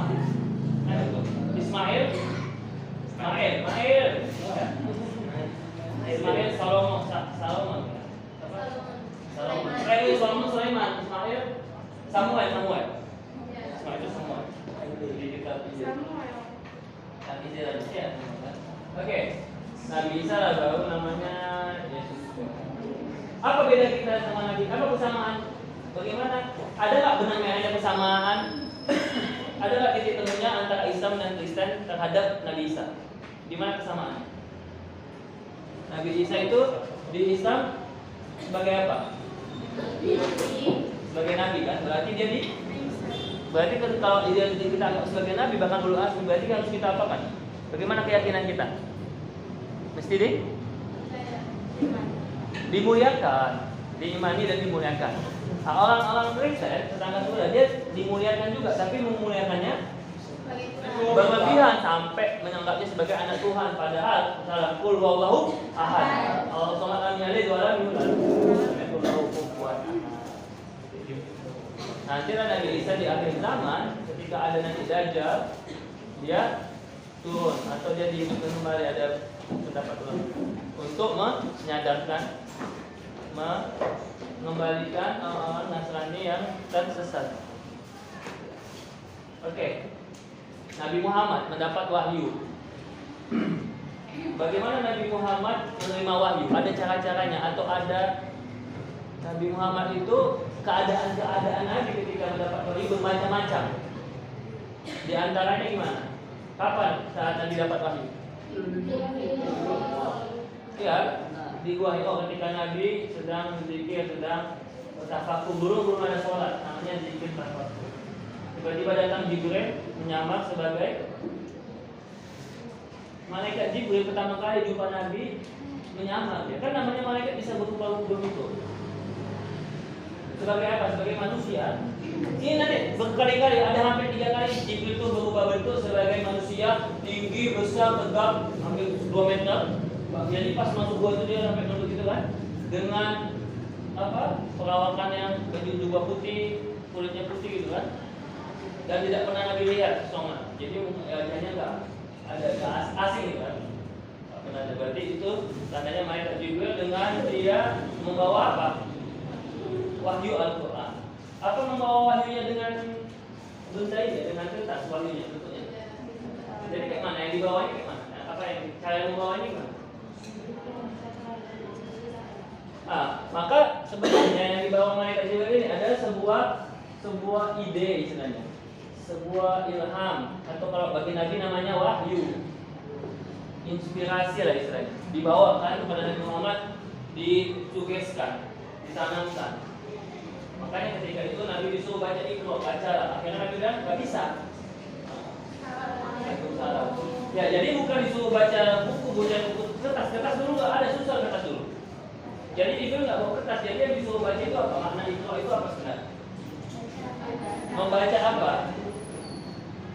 Iqra itu bukan membaca teks yang disuruh ya, tapi membaca kontekstual, membaca keadaan, membaca fenomena alam, membaca masa lalu, masa depan, membaca experience, teacher, membaca keadaan sekitarnya. Jadi gitu kan, kita melihat pengalaman kita, belajar dari pengalaman, itu kan juga membaca. Kalau dia sudah mendung berarti itu tandanya mau hujan kan? Nah itu dia. Apabila matahari terbit maka pelangi pun LGBT pun akan dari mana kan? Nah itu membaca. Jadi nanti yang dimaksud Iqra itu membaca itu bukan membaca teks, tapi membaca keadaan alam, kontekstual namanya. Ada membaca yang tersurat sama membaca yang tersirat, seperti itu. Jadi Nabi nggak bisa, nggak tahu bagaimana cara membaca masyarakat, bagaimana cara mendidik umat, ya kan? Membawa kemaslahatan untuk mencapai tujuan Nabi, bahwa Nabi tujuannya itu wa ma arsalnaka illa rahmatan lil alamin. Nggak bisa ngapain aja, makanya Nabi akhirnya angkat tangan gitu. Ampun malaikat, ampun ya Allah gitu. Nggak bisa disuruh Jibril, orang Jibril apa lah? Berapa kali sampai disuruh Jibril? Disuruh Jibril itu di gua itu sampai berapa kali? Hadisnya itu. Kan disuruh baca, nggak bisa. Mana Nabi Qori, nggak bisa begitu. Sekali. Terus yang kedua, kayak mana? Iqra ya Muhammad. Makanya ada Iqra ya Muhammad as-salam. Nah itu aslinya dia ada dialognya, cuma di Quran diringkas saja. Ya Rasulullah ya. Assalamualaikum. Oke, jadi nggak bisa Nabi Muhammad kata-kata ampun ampun bang jago, ampun bang Jibril. Itu nggak ada TikTok dulu kan? Gak bisa dipeluk sama malaikat Jibril. Wow, dipegang dikasih kekuatan gitu kan? Gue aja dia, pokoknya ada batu tenang aja. Gak bisa dipeluk sama Jibril sampai 3 kali udah langsung. Akhirnya dipaksa lah, dikasih lagi, dikasih sugesti kekuatan semangat. Udah barulah diteruskan malaikat Jibril. Iqra bismi rabbikal ladzi khalaqal insana. Sebenarnya kalau mau di dialognya itu kayak drama, seru tuh. Baca Muhammad, baca. Kau nggak mau bandel kali kau Muhammad. Kalau orang Medan, aduh lontong atau baca bandel aja. Nggak bisa tuh dia melawan, tapi orang melawan, tapi memang dia nggak mau memang itu. Dah, Iqra bismi rabbikal ladzi itu lagi bismi rabbikal ladzi khalaqal insana min alaq. Iqra wa rabbukal akram. Berapa ayat yang tapi bukan itu yang pertama. Malah yang pertama Al-Fatihah itu lagi baca Al-Fatihah, iya kena kedua ini nanti. Oke, itulah awal mulanya. Itu wahyu pertama. Yang terakhir apa? Yang pertama Al-Alaq. Ini juga bisa dalam ujian nih. Wahyu yang pertama Al-Alaq sampai 1 sampai 5. Wahyu yang terakhir ayatul akhir. Ada yang pernah dengar? Ayat terakhir yaitu surat terakhir turun itu, ayat itu terjadinya di Haji Wada. Tahu Haji Wada? Haji pertama dan terakhir Nabi perpisahan Nabi. Nabi sekumpuh tapi haji kan harus ada di bulan Dzulhijjah. Ya, itulah dia panggilan haji. Panggilan haji telah tiba lagi menunaikan ibadah tanah suci Mekah. Itu ada nama grup musiknya orang itu Bung Air Suralaya, bagus sekali lagunya. Penciptanya ini Profesor Ahmad Baki, dapat gelar kehormatan dari Datuk dari Malaysia. Tanah suci Mekah ya kamu. Pokoknya kalau kita dengar lagu itu dia. Malam mana itu? Malam subuh dan senja. Bermalam di Eropa Nabi Musnah. Oh itu puisnya, nanti puisnya dengar lagu itu. Bermalam di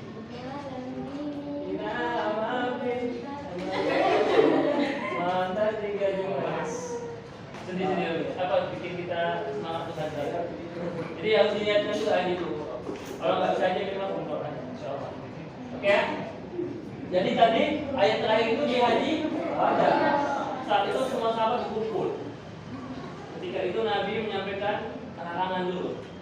Oh kita nggak boleh gini ya, umat Islam harus bersatu, umat Islam harus saling menjaga, merangkul, nggak boleh perpecahan, perbedaan, al-kafu boleh, ikhtilaf boleh, tapi yang ikhtilaf yang boleh, perbedaan yang boleh, nggak boleh perpecahan, perbedaan itu wajar ya, suku, pendapatan juga.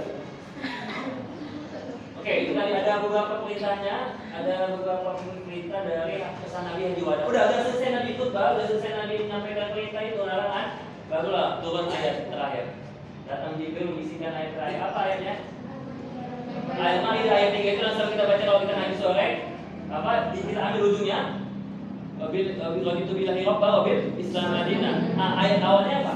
Al-yauma akmaltu lakum dinakum wa atmamtu alaikum nikmati wa raditu lakum Islam Madinah. Wabi Muhammadin nabiyyu wa rasulallah. Barang apa sekali kita Rabbana zidna ilma.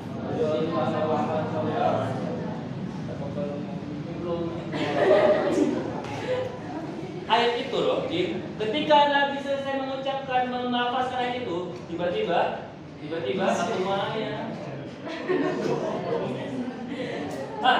ada beberapa sahabat ngumpul di dekat Abu Bakar. Saya di situ ya, saya itu. Tiba-tiba saya lihat Abu Bakar pada saat itu, di waktu itu ketika Nabi selesai Shadaqallahu Al-Azim, meneteslah air mata Abu Bakar As-Siddiq. Abu Bakar As-Siddiq menetes air matanya selesai Nabi membaca ayat itu. Kenapa? Tahulah dia bahwa sebentar lagi nanti si Allah itu, Rasulullah itu, sahabatnya, istrinya itu akan selesai tugasnya, berarti sudah dirindukan Allah, mau dipanggil Allah. Kenapa Abu Bakar sedih itu? Sama ketika nanti Nabi meninggal, Abu Bakar itu yang membela Nabi, yang menyadar umat Rasulullah itu sudah meninggal.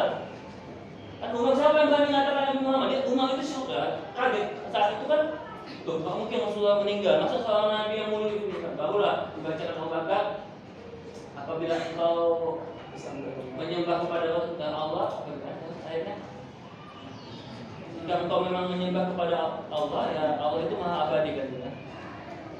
Ada ayat terakhir saat Nabi meninggal itu dibacakan Abu Bakar. Oke, jadi disitulah ayat terakhir Al-Maidah ayat 3 ya. Ayatnya terakhir yang maksudnya. Nah, tambah lagi itu soalnya. Soal Quran. Kenapa Rasulullah meninggal? Harus meninggal? Apa hikmahnya? Kenapa Rasulullah hidupnya lama? Kenapa Rasulullah harus meninggalkan? Dan yang kedua harus cepat meninggal. Kenapa hikmahnya? Ya karena Rasul itu menunjukkan Rasul itu makhluk yang seperti manusia. Ya, dan yang kedua kan mungkin sudah sempurna risalahnya, sudah cukup. Maka pemimpin yang hebat itu dia tidak hanya bisa untuk ketika dia memimpin sukses, bukan itu pemimpin yang hebat. Yang hebat itu adalah pemimpin yang memiliki istilahnya apa namanya? Suksesor, penerus ya. Suksesor. Siapa penerus Nabi? Ada 4 kan?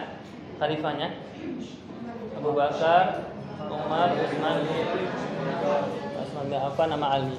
Itulah dia yang hebat itu. Jadi bukan hanya dia bisa sukses untuk dirinya tapi orang lain. Itulah dia ya. Jadi Quran itu kesimpulannya adalah kitab suci. Salam. Ya, zikir.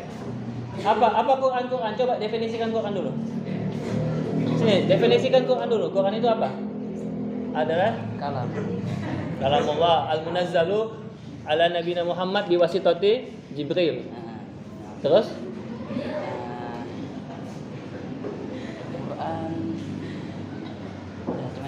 Quran tujuannya Al-Quran itu fungsinya huda linnas wa bayyinatin minal huda bijudika. Amin.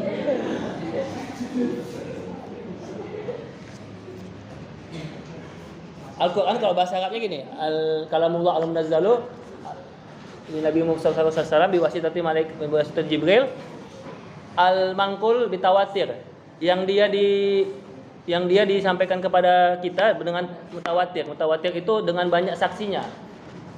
Hadis-hadis mutawatir itu sedikit ki. Hadis mutawatir contoh tadi ketika Nabi Haji Wada, hadisnya mutawatir disaksikan oleh 10 atau 20 orang. Ada yang bilang 3 atau 4 gitu. Dan setiap habis Nabi sholat, itu biasanya hadisnya mutawatir. Terus dia al-muta'abbadu bitilawatihi. Ketika kita membacanya, Al-Quran itu menjadi al-muta'ab, menjadi ibadah, menjadi dapat pahala. Tapi sebenarnya yang diinginkan Allah itu bukan membaca teks ya, lagi-lagi membaca makna. Kalaupun nanti kalian salah atau memahami ya tanya gurunya, tanya saya gitu. Maka itu kesimpulannya bahwa makna Iqra di situ bukan membaca teks tapi membaca maknanya. Oke, membaca tafsirnya bisa, boleh lah ya. Membaca tafsirnya pun boleh Putri, boleh, enggak apa-apa. Tapi di balik tafsir itu ada lagi apa? Maknanya, pemahamannya, kesimpulannya, intinya. Jadi kalau kita membaca Al-Quran itu seperti kita mengupas kulit bawang kan? Kayak mana kita mengupas kulit bawang? Pasti banyak lagi inti-intinya, intisarinya dari berbagai sudut pandang. Seperti itulah Iqra yang sebenarnya. Makanya kalau bisa kalian bukan hanya khatam teksnya, bukan hanya khatam. Yang dimaksud ketika kita membaca Al-Quran itu dapat 10 pahala, itu bukan membaca hurufnya ya, tapi membaca maknanya. Membaca maknanya itu dapat 10 pahala. Begitu. Itulah intinya. Jadi kan kalau kita cuma membaca teksnya, di mana fungsi Al-Quran sebagai petunjuk? Bagaimana sesuatu itu bisa jadi petunjuk? Bagaimana kita tahu ada undang-undang RKUHP kan? Undang-undang apa gitu. Kalau undang-undang itu tidak kita pahami. Jadi kalau Quran itu tidak dipahami, berarti dia bukan Quran namanya. Ya cuma bacaan biasa secara bahasa harfiah. Ketika kita sudah memahaminya dan mudah-mudahan kita bisa mengamalkannya, maka insya Allah dia jadi Al-Quran yang sesungguhnya, menjadi petunjuk tadi. Yang tidak ada zalikal kitabul raiba fi. Kalau dipahami, kalau nggak dipahami, makanya saya sangat sedih kali kenapa jangan ada lembaga pemakna pengamal tafsir Al-Quran gitu kan, jarang, sedikit. Yang banyak kan asik menghafal aja. Padahal menghafal Quran itu hanya budaya Arab. Orang Arab dulu budaya menghafal. Budaya Islam adalah menulis, Iqra wal qalam, dan meneliti. Jadi selama ini banyak kita keliru dalam memahami budaya. Budaya Arab memang bagus menghafal, tapi sebenarnya yang diinginkan Islam bukan budaya hafalnya, tapi budaya mengamalkannya, menelitinya, mengkajinya. Coba orang barat dulu, orang itu kan dulu dalam keadaan hina, dark age, ketinggalan, tapi dikajinya Al-Qur'an hadis sehingga maju, mengambil inspirasi dari Al-Qur'an. Kayak mana burung merpati terbang apa di situ semua. Kayak mana helikopter itu terbangnya diikut dari capung gitu. Seperti itulah inspirasi yang ada di Quran, diambil orang itu. Makna ayat iza zulzilatil ardu zilzalaha artinya apa tuh?